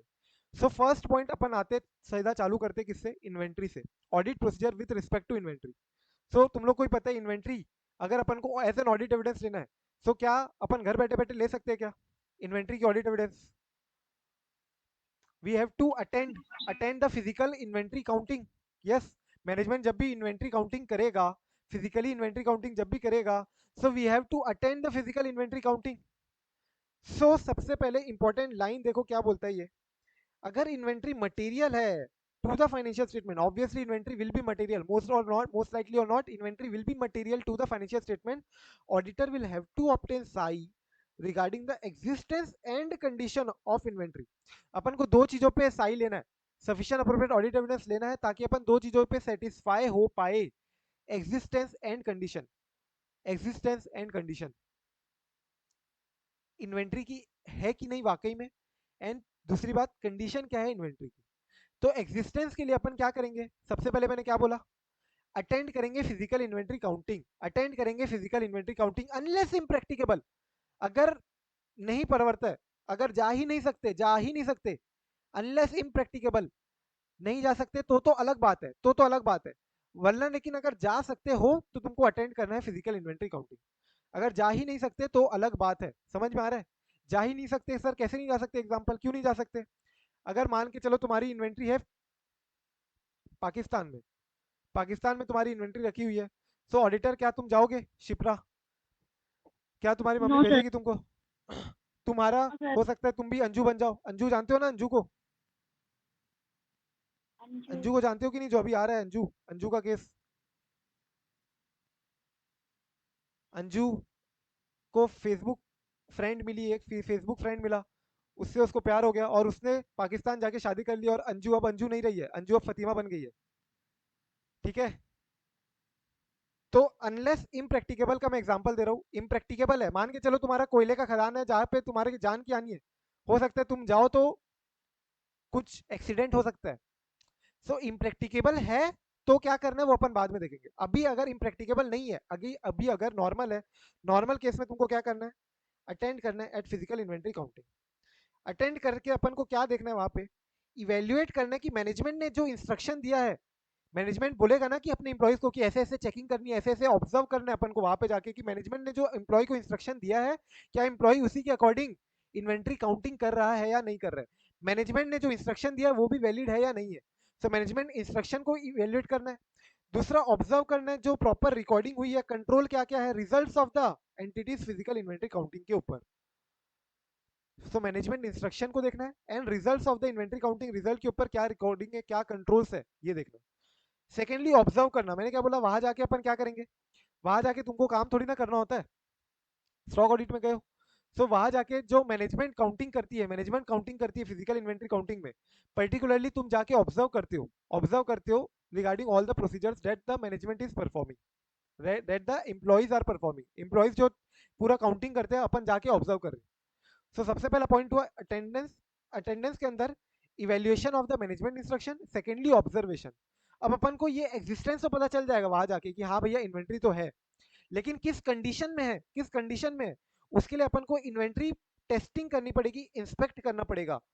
इंस्पेक्ट करने के लिए तुम टेस्ट काउंट कर सकते हो, पूरा का पूरा इन्वेंट्री तो चेकिंग नहीं कर पाओगे, लेकिन मान के चलो अगर एक बॉक्स के अंदर 10 बॉक्सेस और होते हैं, एक बड़े बॉक्स के अंदर 10 बॉक्सेस और होते हैं, और हर बॉक्स के अंदर 20 आइटम्स होते हैं, 20 आइटम्स होते हैं, तो यू कैन टेस्ट चेक, कोई एक बॉक्स को उठा के 2-3 बॉक्स को चेक कर लिए, सिमिलरली ऐसे बड़े बड़े बॉक्सेस को और 5-6 बॉक्स उठा लिए, सो टेक्स्ट काउंट कर सकते हो एंड इंस्पेक्ट करना पड़ेगा तुमको, inspect the inventory so that you are satisfied with the condition, किस कंडीशन में है वो, किस कंडीशन में है वो, उसके लिए इंस्पेक्ट करोगे, टेस्ट काउंट करोगे। 4 पॉइंट क्लियर है क्या? क्या बोला मैंने, मैनेजमेंट इंस्ट्रक्शन देखूंगा मैं, evaluation of the management instruction, secondly observe करूंगा कि मैनेजमेंट का काउंट प्रोसीजर क्या है, मैनेजमेंट कैसे काउंट करती है, क्या प्रोसीजर अपनाती है, प्रोसीजर क्या है, मैनेजमेंट कैसे बोल के रखी है अपने एम्प्लॉय को कि कैसे कैसे काउंटिंग करनी है, वो मैं ऑब्जर्व करूंगा। इससे मेरे को एग्जिस्टेंस तो पता चल जाएगी एटलीस्ट कि हाँ भैया इन्वेंट्री तो है। अब इन्वेंट्री किस कंडीशन में है, एग्जिस्टेंस देखना है अपन को और कंडीशन देखना है, राइट, एग्जिस्टेंस देखना है और कंडीशन देखना है, किस कंडीशन में है उसके लिए मैं इंस्पेक्शन करूंगा।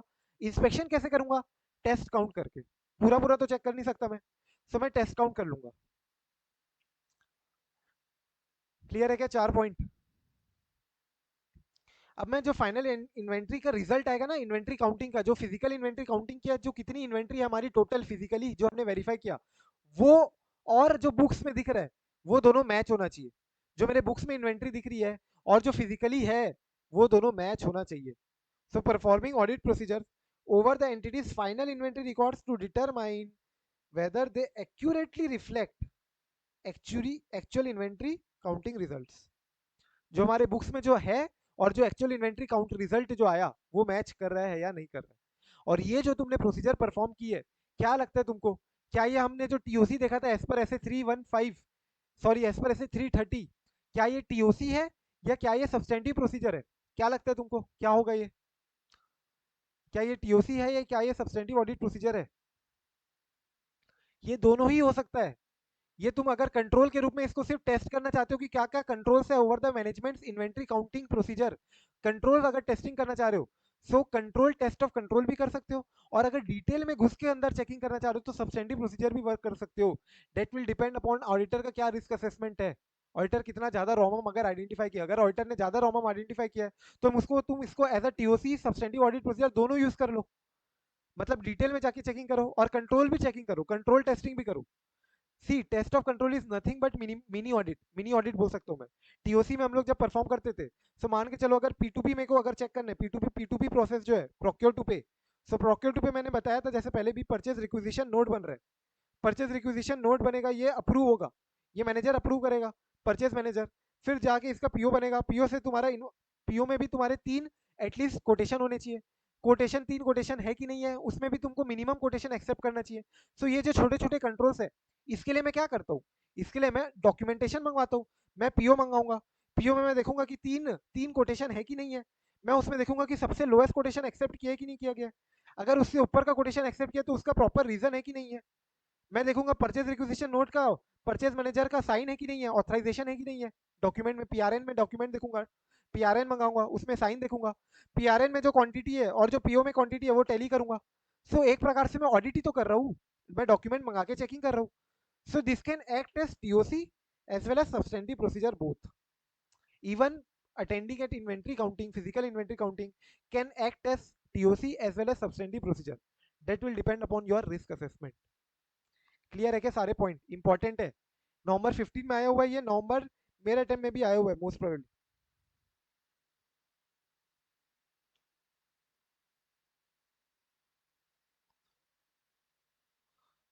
बोलो क्लियर है क्या, एक बार फटाक से रीड करो। तो अपन अब स्पेशल सर्कमस्टेंसेस में जाएंगे, ये तो हुआ नॉर्मल, ये हुई आम आम जिंदगी। अब अपन जाएंगे मिंटोस, मिंटोस वाली जिंदगी में।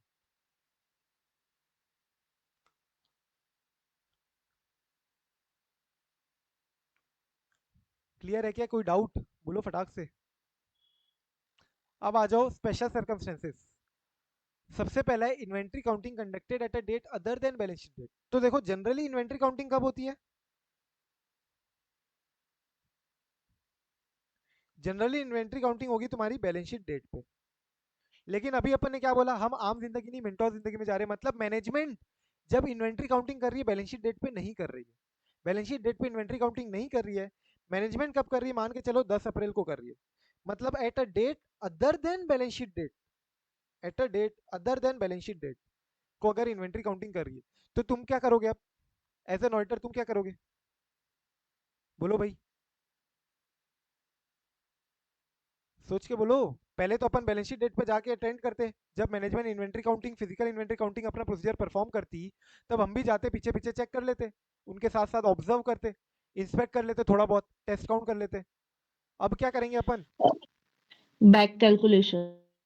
बैक कैलकुलेशन तो करेंगे ही, लेकिन अभी भी तो तुम वही करोगे, अगर मैनेजमेंट 10 अप्रैल को कर रही तो तुम 10 अप्रैल को जाओ, फिजिकल इन्वेंट्री काउंटिंग 10 अप्रैल को कर रही मैनेजमेंट, तो तुम भी 10 अप्रैल को जाओ, मैनेजमेंट के साथ ऑब्जर्व करो, टेस्ट काउंट करो, इंस्पेक्ट करो, एग्जिस्टेंस कंडीशन देखो, राइट।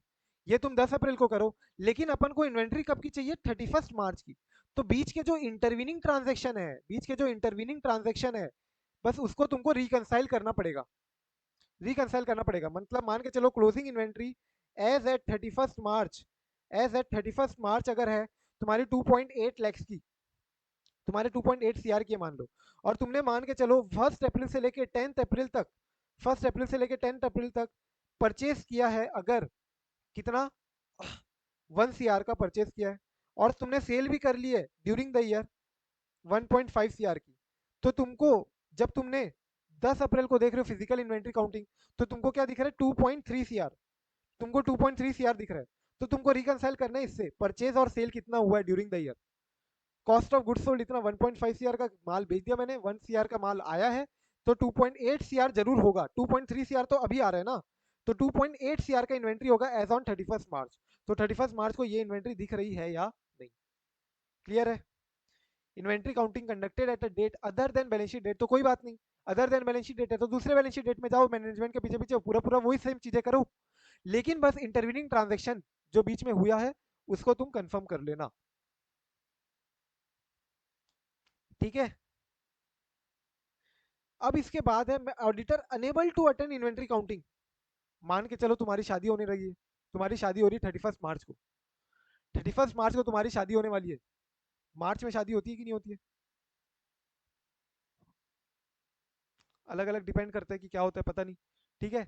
लेकिन मान के चलो तुम्हारी शादी होने वाली 31 मार्च की, तो तुम क्या जाओगे क्या इन्वेंट्री काउंटिंग के लिए नहीं, तुम अपने आर्टिकल को भेजोगे, आर्टिकल भी छुट्टी में जा रहे हैं, आर्टिकल भी जा रहे हैं घूमने, नहीं है, पॉसिबल नहीं है। Auditor unable to attend inventory counting, auditor unable to attend inventory counting, तब क्या करोगे अब?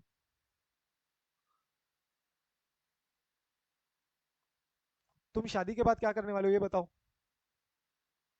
Auditor unable to inventory counting तो कोई बात नहीं ना, शादी होने के बाद फिर चले जाना बाद में, हाँ कि ना? शादी हो गई है उसके बाद चले जाओगे। Auditor unable to attend inventory counting, तो इन्वेंट्री काउंटिंग बाद में जाओ तुम।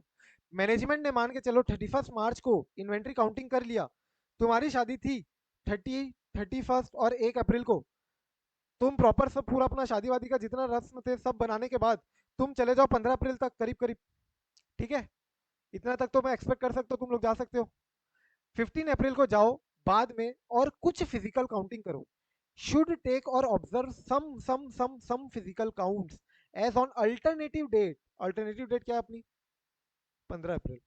And perform audit procedure on intervening transaction. Again 15 April से लेके 31 मार्च तक का इंटरविनिंग ट्रांजेक्शन जो है वो तुम रिकंसाइल करोगे। तो अगेन फर्स्ट स्टेप क्या हुआ अपना? ऑल्टरनेटिव डेट में जाओ, कुछ कुछ प्रोसीजर करो परफॉर्म, कुछ कुछ टेस्ट काउंट करो थोड़े बहुत, एंड खुद अपने से थोड़े बहुत प्रोसीजर परफॉर्म करो और इंटरविनिंग ट्रांजेक्शन को रिकंसाइल कर लेना। इंटरविनिंग ट्रांजेक्शन को रिकंसाइल कर लेना। Three way matching correct. Three way matching कैसे करते हो? तुम चेक करते हो एक तो तुम्हारे पीओ से, दूसरा तुम चेक करते हो इसके इनवॉइस से, ठीक है? और तीसरा तुम या तो पीआरएन से कर लेते हो या तो तुम्हारा बैंक से तुमको रिकंसाइल करना होता है अमाउंट। सो पीओ और इनवॉइस में तो तुम क्वांटिटी भी चेक करते हो, क्वांटिटी भी चेक करते हो, बट पर्टिकुलरली जब तुम्हारा अमाउंट वाइज चेक करना है तो तुम्हारा बैंक स्टेटमेंट या जो तुम्हारा रिकॉर्डिंग एंट्री हुई है स्टेटमेंट में आया है उससे तुम थ्री वे मैचिंग बोलते हैं इसको अपन। सो ये यहाँ पे तुम थ्री वे मैचिंग तो कर सकते हो, ये डेट इज डिफरेंट। अपन यहाँ पे इन्वेंट्री जो प्रोसीजर है, इन्वेंट्री मैनेजमेंट, इन्वेंट्री एग्जिस्टेंस में है कि नहीं, कंडीशन में है कि नहीं, तो ये जो थ्री वे मैचिंग है, ये थ्री वे मैचिंग तुम किसके लिए करोगे? इंटरविनिंग ट्रांजेक्शन के लिए बोल सकते हो, तुम इंटरविनिंग ट्रांजेक्शन के लिए कर सकते हो। लेकिन पर्टिकुलरली सर कुछ टेस्ट, हाँ सर ए और बी में फिर क्या डिफरेंस है मीन्स? ए में डिफरेंस ये है कि मैनेजमेंट खुद 31 मार्च को नहीं कर रही है, मैनेजमेंट खुद 10 अप्रैल को कर रही है। मैनेजमेंट खुद जो फिजिकल इन्वेंट्री काउंटिंग है ना, इन्वेंट्री काउंटिंग ही अलग डेट पे हो रही है, 31 मार्च को नहीं हो रही है। बी में इन्वेंट्री काउंटिंग 31 मार्च को ही हो रही है, मैनेजमेंट तो 31 मार्च को ही कर रही है। तुम नहीं जा पा रहे हो, या फिर मान लो मैनेजमेंट 10 अप्रैल को भी कर रही है अगर, लेकिन तुम 10 अप्रैल को भी जब भी कर रही है तुम उस दिन नहीं जा पा रहे हो। किस दिन? जब मैनेजमेंट फिजिकल इन्वेंट्री काउंटिंग कर रही है, जिस दिन मैनेजमेंट फिजिकल इन्वेंट्री काउंटिंग कर रही है तुम उस दिन नहीं जा पा रहे हो, जब भी कर रही है, ओके। ठीक है? और ये यहाँ पे तो मैनेजमेंट कंडक्ट ही नहीं कर रही है एट बैलेंस शीट डेट, कोई और दिन कर रही है। तो जिस दिन कर रही है उस दिन चले जाओ, उस दिन तुम फ्री हो। और सेकंड पॉइंट, बी पॉइंट में तुम उस दिन फ्री नहीं हो, तो तुम कोई और दिन जाओगे और फिजिकल इन्वेंट्री काउंटिंग टेस्ट करोगे, अपने कुछ प्रोसीजर सम प्रोसीजर परफॉर्म करोगे और इंटरविनिंग ट्रांजेक्शन मैच कर लोगे। ये पहला पॉइंट हुआ। क्लियर है?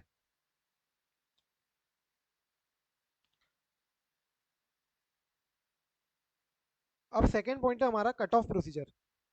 कट ऑफ प्रोसीजर तुमको पता होगा, आईपीसीसी में बचपन में तुमने पढ़ा होगा कट ऑफ प्रोसीजर। बताओ फटाफट से कट ऑफ प्रोसीजर। जैसे जैसे ग्रेजुएशन वगैरह में हम एडमिशन करवाते हैं ना, बीकॉम वगैरह में, तो उसमें कट ऑफ तो कट निकलता ऑफ है डेट कि होती तुम्हारी, 96 99 right?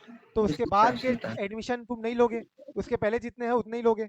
Similarly cut off procedure हाँ, ऑडिट में अगर 31 मार्च के बाद का अगर कोई परचेज किया हुआ है, सो इवन इफ तुम्हारी अगर इन्वेंट्री उसकी माल पहले ही आ गया है लेकिन इन्वॉइसिंग वगैरह पूरा परचेज बाद में हो रही है तो तुम उसको इन्वेंट्री में नहीं लोगे।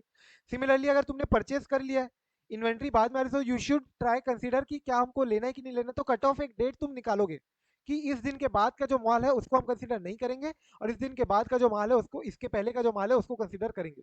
सो कट ऑफ डेट निकालोगे and you will stick by those cut off date and that is what your cut off procedure.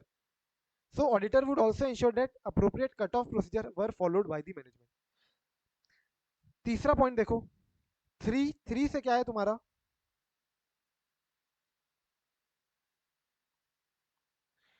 Three से है डिस्क्रिपेंसी। थ्री डिस्क्रिपेंसी, मेरे पीछे पीछे बोलना, थ्री डिस्क्रिपेंसी।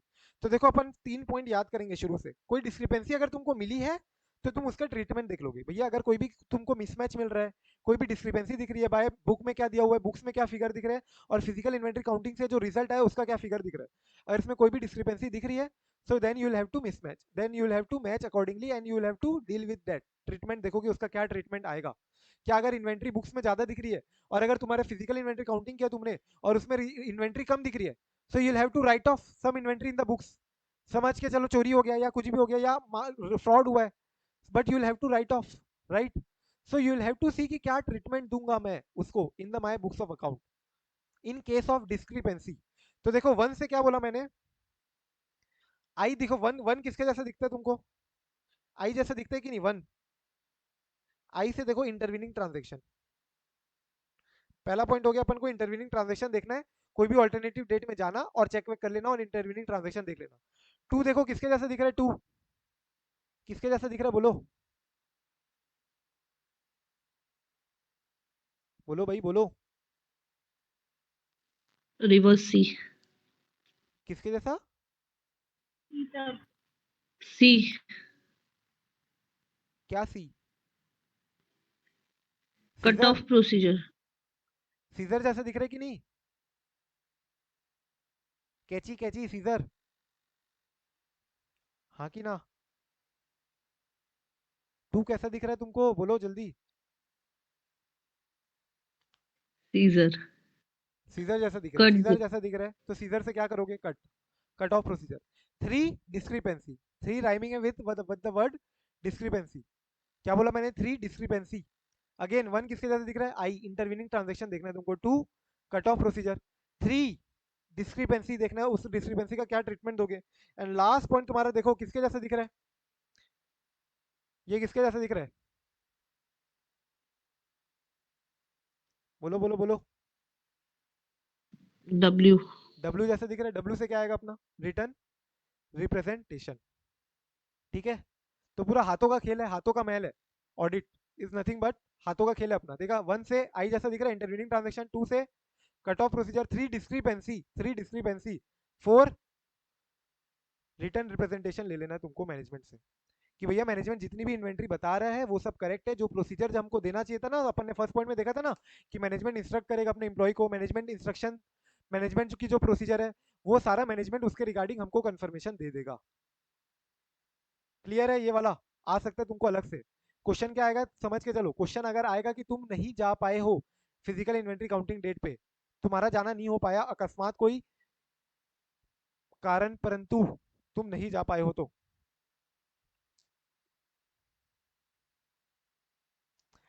अब सी पॉइंट है, attendance at inventory counting is impracticable.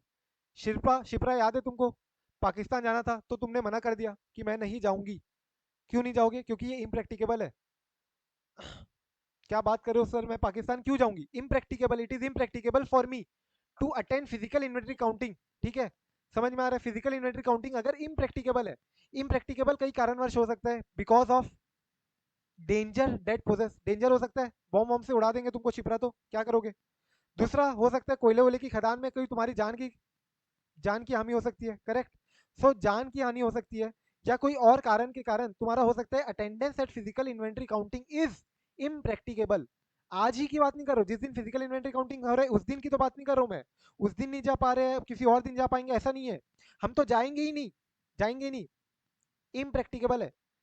So in that case देखो क्या बोलता है, काउंटिंग में भी impracticable because of factor such as nature and location of the inventory. Location में दिमाग करो, पाकिस्तान तुमको याद आना चाहिए, पाकिस्तान से लोकेशन लिखना है तुमको, because of the location, because of the nature, nature से मार्क करो, कोयला, कोल, नेचर ही उसका ऐसा है, इन्वेंट्री का नेचर ही ऐसा है, कोयले की खदान जाओगे क्या। Location, for example where inventory is held in a location that may pose threats to safety of the auditor,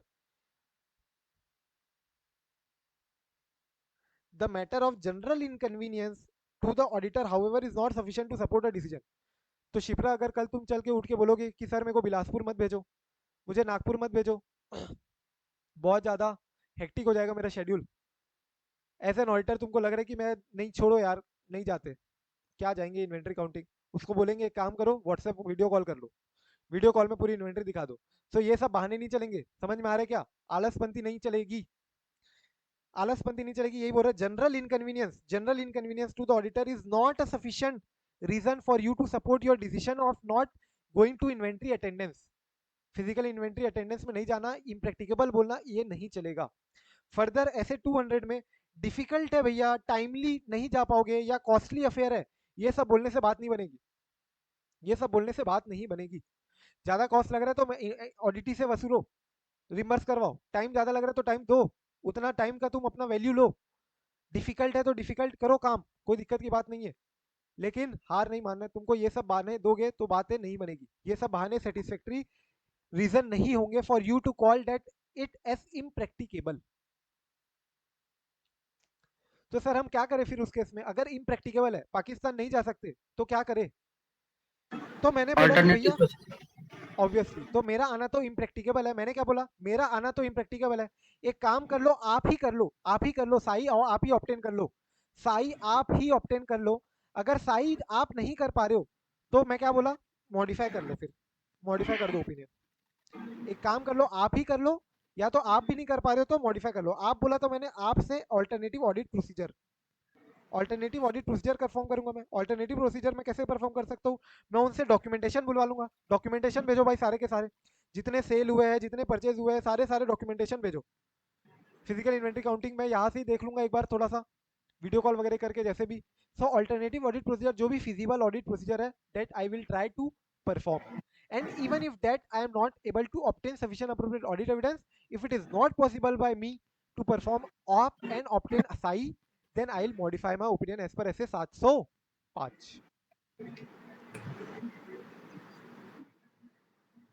सो देख लो, ये अपना ट्रिक है याद करने के लिए।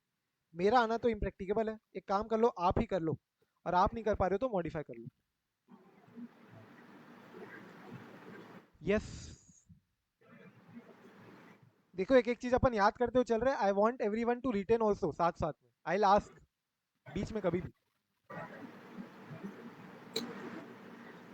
सर ये जो ऐसे अप्लाई होता है तो इन्वेंट्री में जब मिस स्टेटमेंट होता है तभी होता है। इन्वेंट्री में मिसस्टेटमेंट क्यों होगा? इन्वेंट्री तो तुम कंफर्म करने जा रहे हो ना कि वो एग्जिस्टेंस में है कि नहीं इन्वेंट्री, और इन्वेंट्री कंडीशन क्या है उसकी। तुम उसमें अभी इन्वेंट्री ये सोच के नहीं जा रहे हो कि मिसस्टेटमेंट है तो ही करेंगे हम। इन्वेंट्री तो तुमको हमेशा करना ही है, फिजिकल इन्वेंट्री काउंटिंग तो हमेशा चेक करनी ही है। Not only when it is there are material misstatement, every time you will have to do. If inventory is material to the FS, you will have to check upon its existence and condition. यही तो अपन ने पढ़ा ना। अगर ये material है मेरे FS के लिए, so you will have to obtain साई with respect to its existence and condition always. तो एक हो गया अपना नॉर्मल जिंदगी, और एक हो गया मिंटॉस वाले। मिंटॉस वाले में क्या क्या देखा अपन ने कि other than balance sheet date है तो क्या करेंगे? हम नहीं जा पा रहे, उस दिन हमारी शादी है, कभी और जाएंगे, या फिर जा ही नहीं सकते, पाकिस्तान में है, कोयले की खदान है। क्लियर है क्या? और अपना अब लास्ट केस आएगा, inventory under custody of third party. Inventory under the custody of third party, inventory under the custody and control of third party. मतलब इन्वेंट्री हमारे पास नहीं है, इन्वेंट्री किसी और की कस्टडी में, इन्वेंट्री किसी और के कंट्रोल में है। तो कुछ नहीं, क्या करोगे?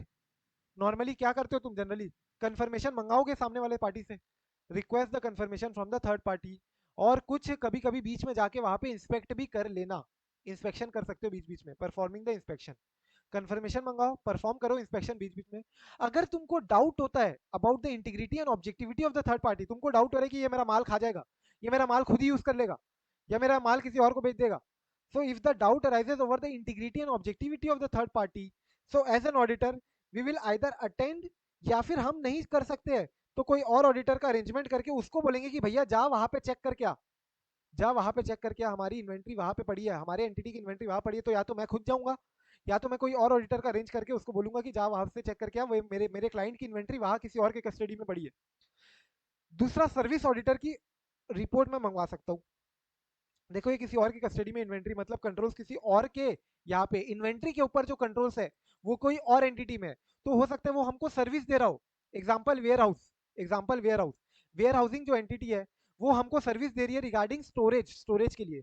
सो क्या अब कंट्रोल्स के लिए हम सर्विस ऑडिटर की रिपोर्ट यूज कर सकते हैं? अपन ने देखा ना 402 में, ऐसे 402 में कौन कौन सी रिपोर्ट होती है? Type 1 report and type 2 report. Yes और नो?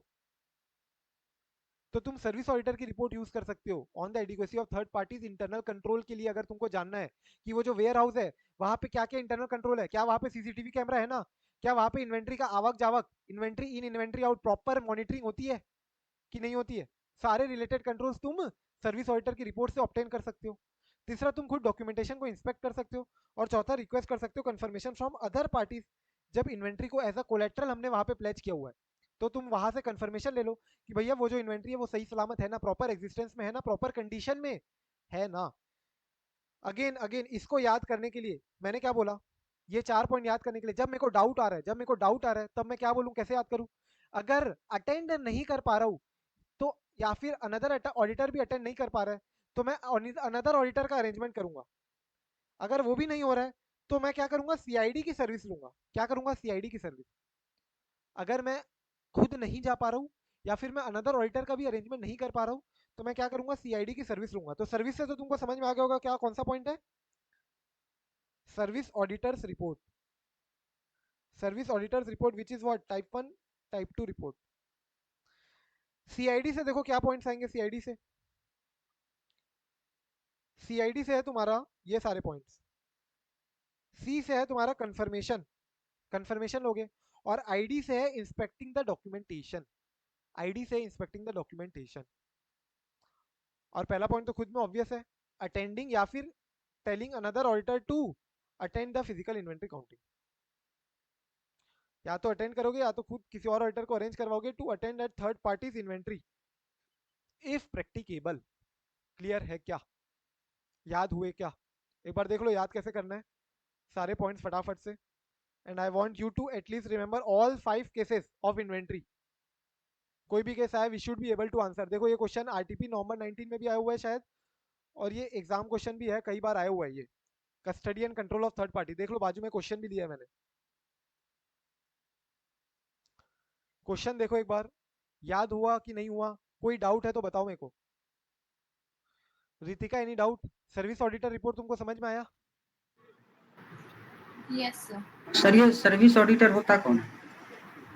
सर्विस ऑडिटर जो अपन ने देखा ना SF 402 जो सर्विस Okay. ऑर्गेनाइजेशन है उसका ऑडिटर, कल याद है चिराग सर्विस ऑर्गेनाइजेशन का ऑडिटर था, कल चिराग को मैंने सर्विस ऑर्गेनाइजेशन का ऑडिटर बनाया था और मैं एलएनटी का ऑडिटर था, और आरईसी का जो ऑडिटर है वो सर्विस ऑडिटर होगा।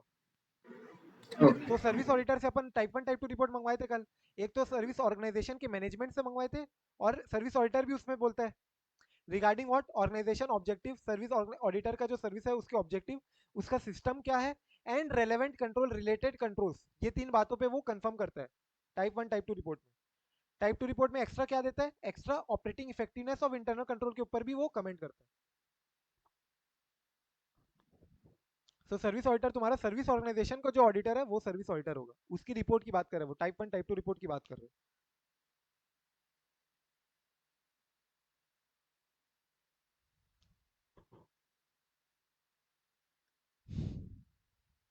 देख लो एक बार वापस से पूरा पूरा शुरू से देखते जाओ। Auditor procedure with respect to inventory अपन ने देखा कि भैया अटेंड करोगे physical inventory counting unless impracticable, unless impracticable तो वो दूसरा केस है, प्रैक्टिकेबल नहीं है ही नहीं तो अलग बात है, वरना अगर है तो तुम क्या करोगे, मैनेजमेंट इंस्ट्रक्शन देखोगे, रिजल्ट देखोगे कि क्या क्या कंट्रोल है उसके ऊपर, फिर ऑब्जर्व करोगे, observe observe the management count procedure, inspect करोगे, inspecting the inventory and performing the test count.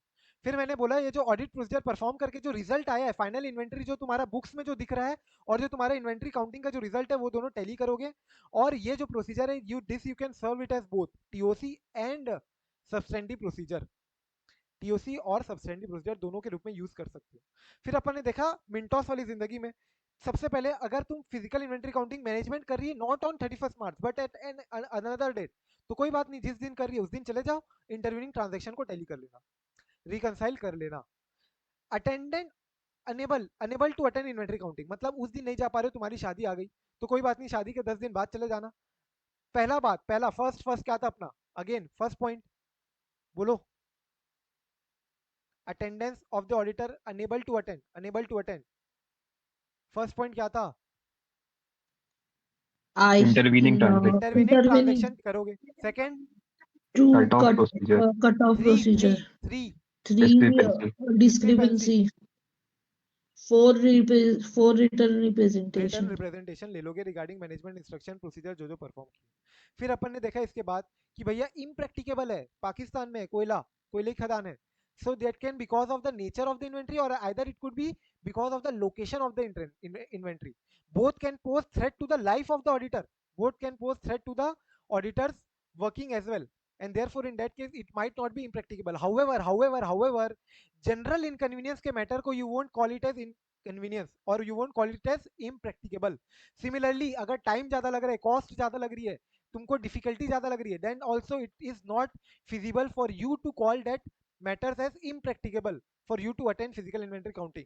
So if impracticable है तो तुम क्या बोलोगे, भैया मेरा आना तो impracticable है, एक काम कर लो आप कर लो, और अगर आप नहीं कर पा रहे हो तो मॉडिफाई कर लो, एक काम कर लो आप कर लो, आप नहीं कर पा रहे हो तो मॉडिफाई कर लो। आपसे मैंने क्या बोला, अल्टरनेटिव ऑडिट प्रोसीजर करोगे, उसका एग्जांपल क्या था, inspection of the documentation, inspecting documentation, this is a sort of alternative audit procedure that you can perform.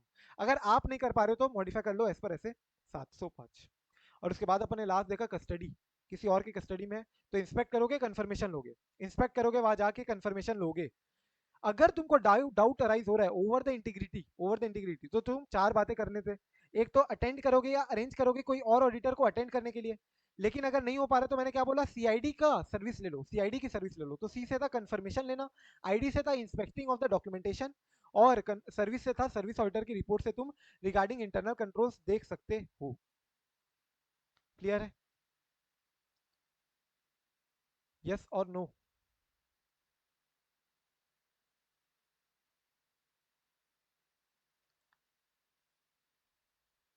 कोई दिक्कत?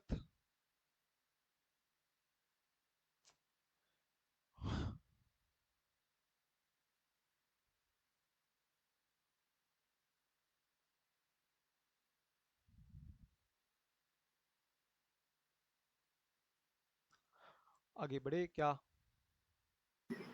Yes sir. सो गए हो क्या सब लोग, बाकी लोग?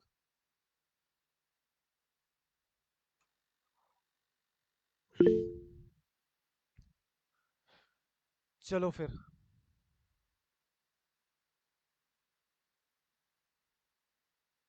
तुमने वो देखा होगा मैंने स्टेटस में अपलोड किया था, Saturday Sunday we can have some a bit long sessions, ठीक है?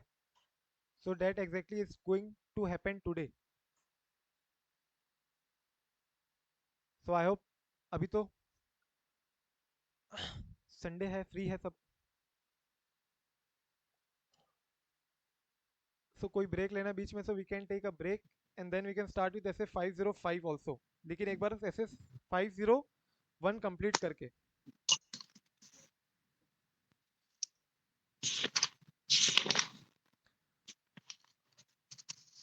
सर 505 एंड 510 भी करने वाले ना आज? 510 नहीं कर पाएंगे, 505 कर लेंगे, 501 505 तक। अभी आ जाओ अब लिटिगेशन एंड क्लेम्स में, audit procedure with respect to litigation and claims, up to what time, जब तक हो जाए। राघव, क्या काम है तुमको संडे, क्या कुछ प्लान है, कहाँ जा रहे हो, किसके साथ जा रहे हो घूमने?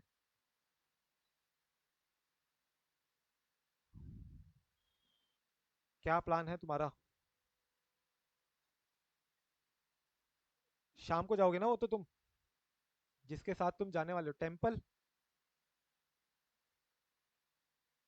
टेम्पल जा रहे हैं, कितने बजे जाते हो?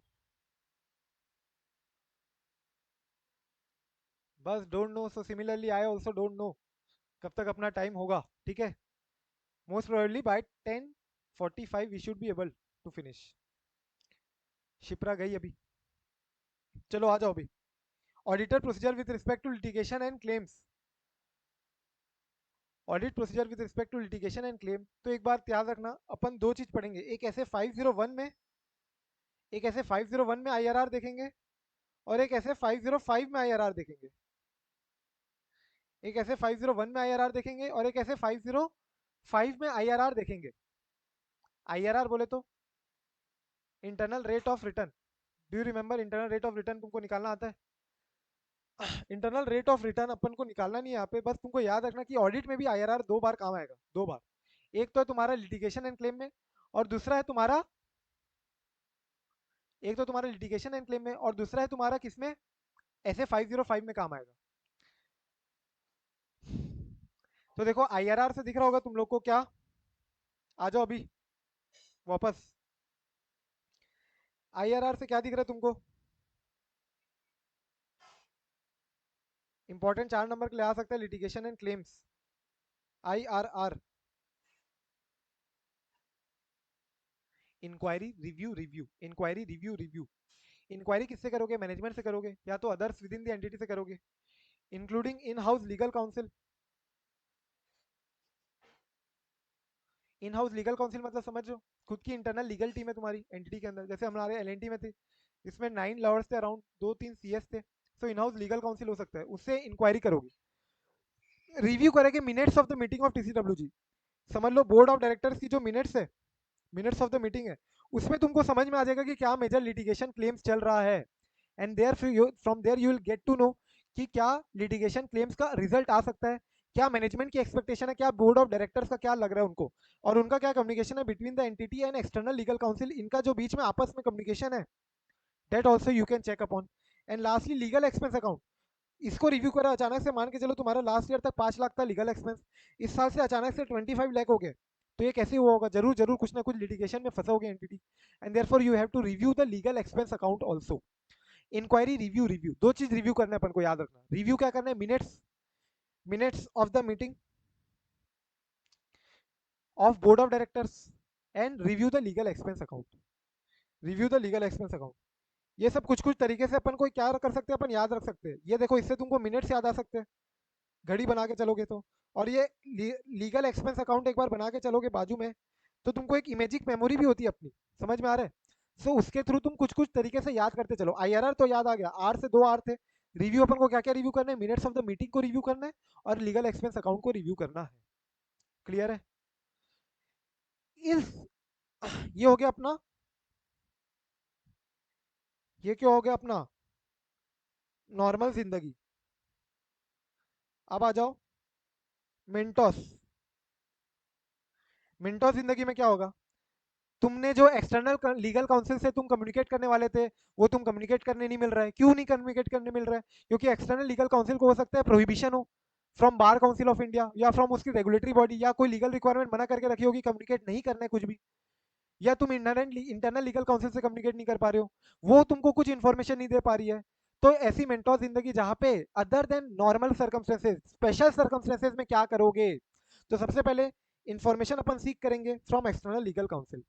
अगर लॉ और रेगुलेशन मना करते हैं एक्सटर्नल लीगल काउंसिल को कुछ बताने से, प्रोहिबिट करता है, तो अपन अब आप करेंगे, आप अल्टरनेटिव ऑडिट प्रोसीजर।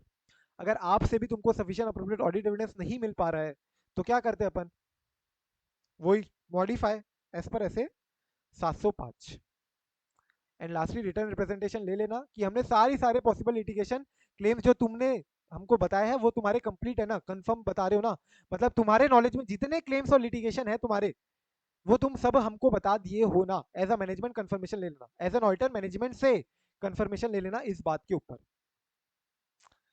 क्लियर है क्या, बोलो बोलो बोलो बोलो बोलो, लिटिगेशन एंड क्लेम्स।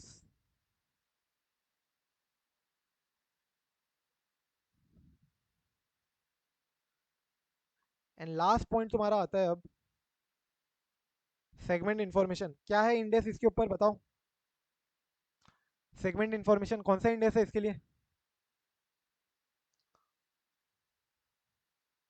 बोलो बोलो बोलो बोलो बोलो, 108। 108, इस बार 108 से 16 नंबर आ गया था, विच रिफ्लेक्ट्स व्हाट, ये छोटे छोटे कोई भी एक पॉइंट को भी तुमको छोड़ना नहीं है, ठीक है, कोई भी एक चीज भी छोड़ना नहीं है। आ जाओ audit procedure with respect to segment information. Segment information में क्या होता है तुमको पता होगा कि भैया बहुत सारे अलग अलग एरियाज हो सकते हैं जहां मैनेजमेंट डील कर रही है, जैसे तुम कोई भी अगर फास्ट मूविंग कंज्यूमेबल गुड्स जो होते हैं अपने, फास्ट मूवेबल कंज्यूमर गुड्स जो एफएमसीजी गुड्स होते हैं अपने, वो कोई भी एंटिटी जैसे आईटीसी ले लो, एचयूएल ले लो, उसके बहुत सारे सेगमेंट्स होंगे तुमको अलग अलग, मतलब बहुत ज्यादा। ऐसी कोई छोटी मोटी भी एंटिटी होगी तो अलग अलग सेगमेंट्स हो सकते हैं। Either that could be divided product wise, or either that could be divided even geography wise. तो तुमको सेगमेंट इन्फॉर्मेशन के लिए तुमको ये देखना है कि हम क्या sufficient appropriate audit evidence obtain कर पा रहे हैं ना, so that we are able to justify presentation and disclosure of those information. मतलब वो जो प्रेजेंट किया जा रहा है ना, वो इन्फॉर्मेशन डिस्क्लोज किया जा रहा है, वो रिलायबल होना चाहिए।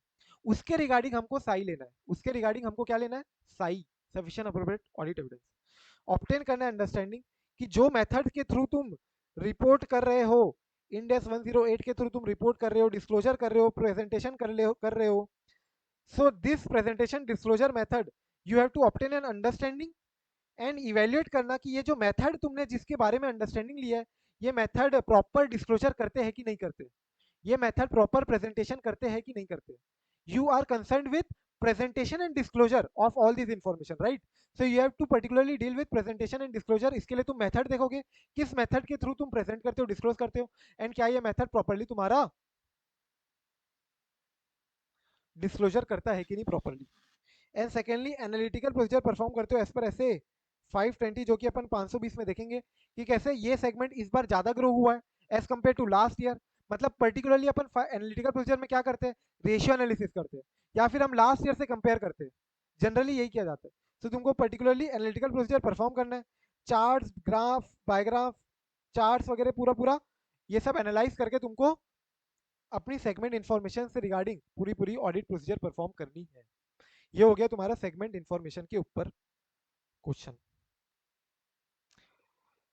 अभी एक बार फटाफट क्वेश्चन करो ये सारे के सारे, अभी 10 मिनट का मैं तुमको टाइम दे रहा हूँ, 10-10 तक ये सारे के सारे क्वेश्चन देखो। वेदर और not you are able to identify correct topic, मतलब जो क्वेश्चन से बाद तुमने प्रॉपरली आइडेंटिफाई कर पाए कि नहीं, ये टॉपिक का आंसर ये होना चाहिए, ये क्वेश्चन का आंसर ये टॉपिक से आना चाहिए, ये फटाफट से इवेल्युएट करो। And are you able to recall all the points और नॉट। फटाफट से खुद से क्वेश्चन करो और खुद से रिवाइज करो और इवेल्युएट करो खुद को कि क्या तुमको प्रॉपरली समझ में आया या नहीं आया, या कोई डाउट है क्या कोई क्वेश्चन में। 10 मिनट है तुम्हारे पास। Will reconnect at 10:15। You have 13 minutes. ठीक है, चलो बताओ मेरे को, तुम्हारे ये जो फर्स्ट 2 क्वेश्चन है वो देखो, और उसके बाद 5 मिनट का ब्रेक भी ले लो। तो ये 5 मिनट में क्वेश्चन कंप्लीट करो और देन 5 मिनट का ब्रेक ले लो, ठीक है, 5-7 मिनट का। Then will reconnect at 10:15। ये दोनों क्वेश्चन देखो और कोई डाउट है तो मुझे बताओ। चलो वापस आ गए सब लोग। कोई डाउट है कोई क्वेश्चन में, ये 2 क्वेश्चन में कोई doubt? Were you able to correctly identify? क्या तुमने करेक्टली आइडेंटिफाई कर लिया था क्या? कोई डाउट आया? Yes everyone. क्या गलती की किसी ने, कुछ किसी ने की नहीं किया कोई गलती? बोलो बोलो बोलो बोलो बोलो बोलो बोलो बोलो बोलो बोलो।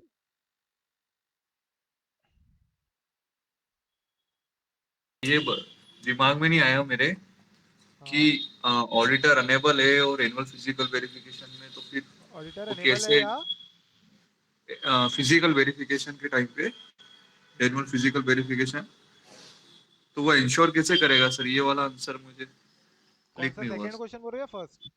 सेकंड वाला तो देखो मैं एक बार बता देता हूँ वापस से, फर्स्ट जी। से चालू कर रहा हूँ मैं। फर्स्ट क्वेश्चन में तो देखो, जब तक वो तुमको बोल नहीं रहे कि तुम्हारा आना इम्प्रैक्टिकेबल है, तब तक तो तुम इम्प्रैक्टिकेबल वाला आंसर नहीं दोगे। तुमको यहाँ पे उसने बता दिया कि भैया you could not attend all the physical inventory counting conducted through out the India. तुम एक दिन में सारे तो जगह जा नहीं सकते हो। You are not flash, flash वाले को जानते हो, फ्लैश, फ्लैश सुपरमैन तो हो नहीं तुम। You can not attend all physical inventory counting on same day. So therefore कई जगह जा सकते हो, कई जगह नहीं जा सकते हो। तो ठीक है, जहां जहां नहीं जा सकते हो वहां पे बाद में चले जाना। सो देयरफॉर अपना एक आएगा अटेंडेंस एंड इन्वेंट्री काउंटिंग, जो सबसे पहला पॉइंट था वो तो रहेगा ही रहेगा, बेसिक प्रोसीजर, बेसिक प्रोसीजर तो रहेगी। Plus counting at another date, जब तुम जाके you were not able to attend, not able to attend लिखोगे फर्स्ट के लिए। एंड बी वाले जहां तुमको पूछ रहा है इम्प्रैक्टिकेबल है तो क्या करोगे, तो इम्प्रैक्टिकेबल वाला आंसर आएगा। दूसरा तुमको यहाँ पे बोलता है due to unavoidable circumstances you could not be present at the time of annual physical verification. Under the above circumstances how would you ensure that the physical verification conducted by the management was in order? तो देखो मैंने क्या बोला, तुमको answer यहाँ पे आना चाहिए था क्या, ऑडिटर अनेबल टू अटेंड। क्यों? क्योंकि यहाँ पे तुमको बोल रहे कि ड्यू टू अकस्मात कोई कारण के कारण तुम अटेंड नहीं कर पाए हो, तुम अटेंड नहीं कर पाए हो।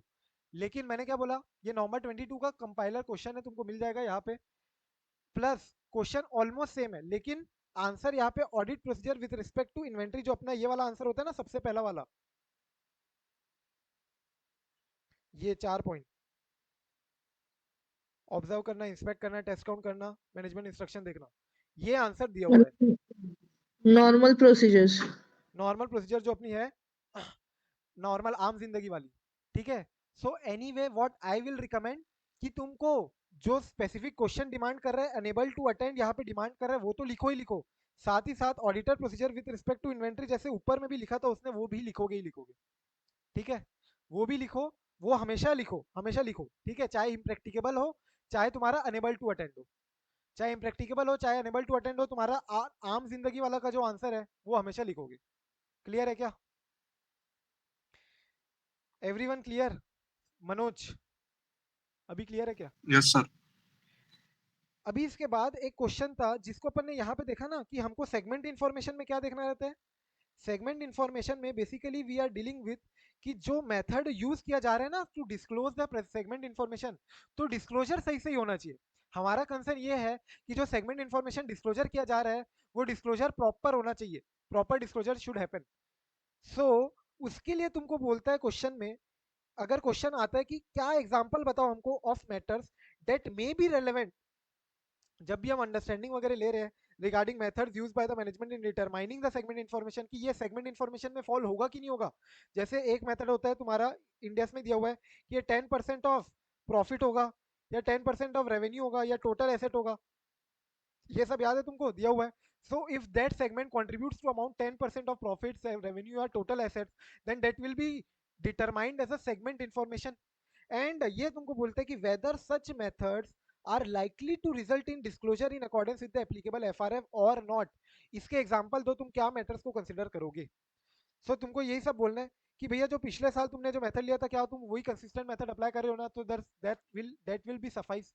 सिमिलरली तुम प्रॉपर्ली एसेट्स को एलोकेट कर पा रहे हो, तो then that we can say कि यस कि तुम्हारा रेलेवेंट एप्लीकेबल एफआरएफ के तहत ही डिस्क्लोजर हो रहा है, disclosure is reliable relevant and as per applicable FRF.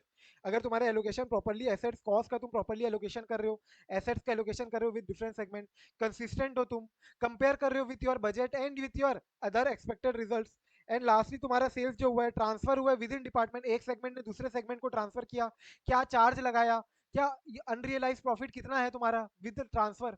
UP UP पता होगा ना, एक सेगमेंट दूसरे सेगमेंट, एक डिपार्टमेंट दूसरे डिपार्टमेंट को सेल करेगी, तो कैसे सेल हो रहा है, क्या ट्रांसफर हो रहा है, क्या क्या चार्जेस क्रिएट कर रहे हैं between the segments, and elimination of inter segment amount, eliminate करते हैं ना अपन अनरियलाइज प्रॉफिट को, UP elimination, UP elimination, correct, you are correct, it's like current account adjustment Raghav, जो यूपी का था अपन ने, एलिमिनेशन ऑफ अनरियलाइज प्रॉफिट। अगर मैंने मान लो मैंने तुमको माल बेचा है 100 रुपए का 120 में बेचा, और तुम अब बेचोगे 120 का 130 में, लेकिन अभी तक तुमने बेचा ही नहीं है, तुम्हारे पास तो 100 का 120 है। अगर मैं बोलूं विद इन द कंपनी तो ये तो 100 का ही माल है, अभी भी कोई प्रॉफिट कमाया क्या हमने, कोई प्रॉफिट कमाया नहीं ना, जब तक कंपनी नहीं बेच दी बाहर आउटसाइड द कंपनी तब तक कोई प्रॉफिट रियलाइज हुआ ही नहीं है, तो अनरियलाइज प्रॉफिट है। तो ये जो 20 रुपए का प्रॉफिट मैं दिखा रहा हूँ ये मेरे को हटाना पड़ेगा, right. So elimination of unrealise profit, inter segment accounts, similarly sale कैसा हो रहा है, ट्रांसफर क्या हो रहा है। सो ये सब कुछ एग्जांपल हो गए, ये सारी बातें तुम कंसीडर करोगे, so then you can say कि हाँ जो डिस्क्लोजर हो रहा है वो एज पर एप्लीकेबल एफआरएफ हो रहा है। ये जैन 21 का एग्जाम क्वेश्चन है, 4 नंबर के लिए आया हुआ है। क्लियर है?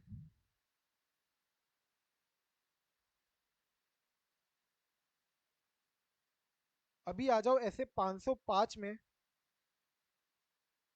ऐसे 505 मैं तुम लोग को अभी रिकॉर्डिंग दे रहा हूँ, I want you all to cover right away, ठीक है।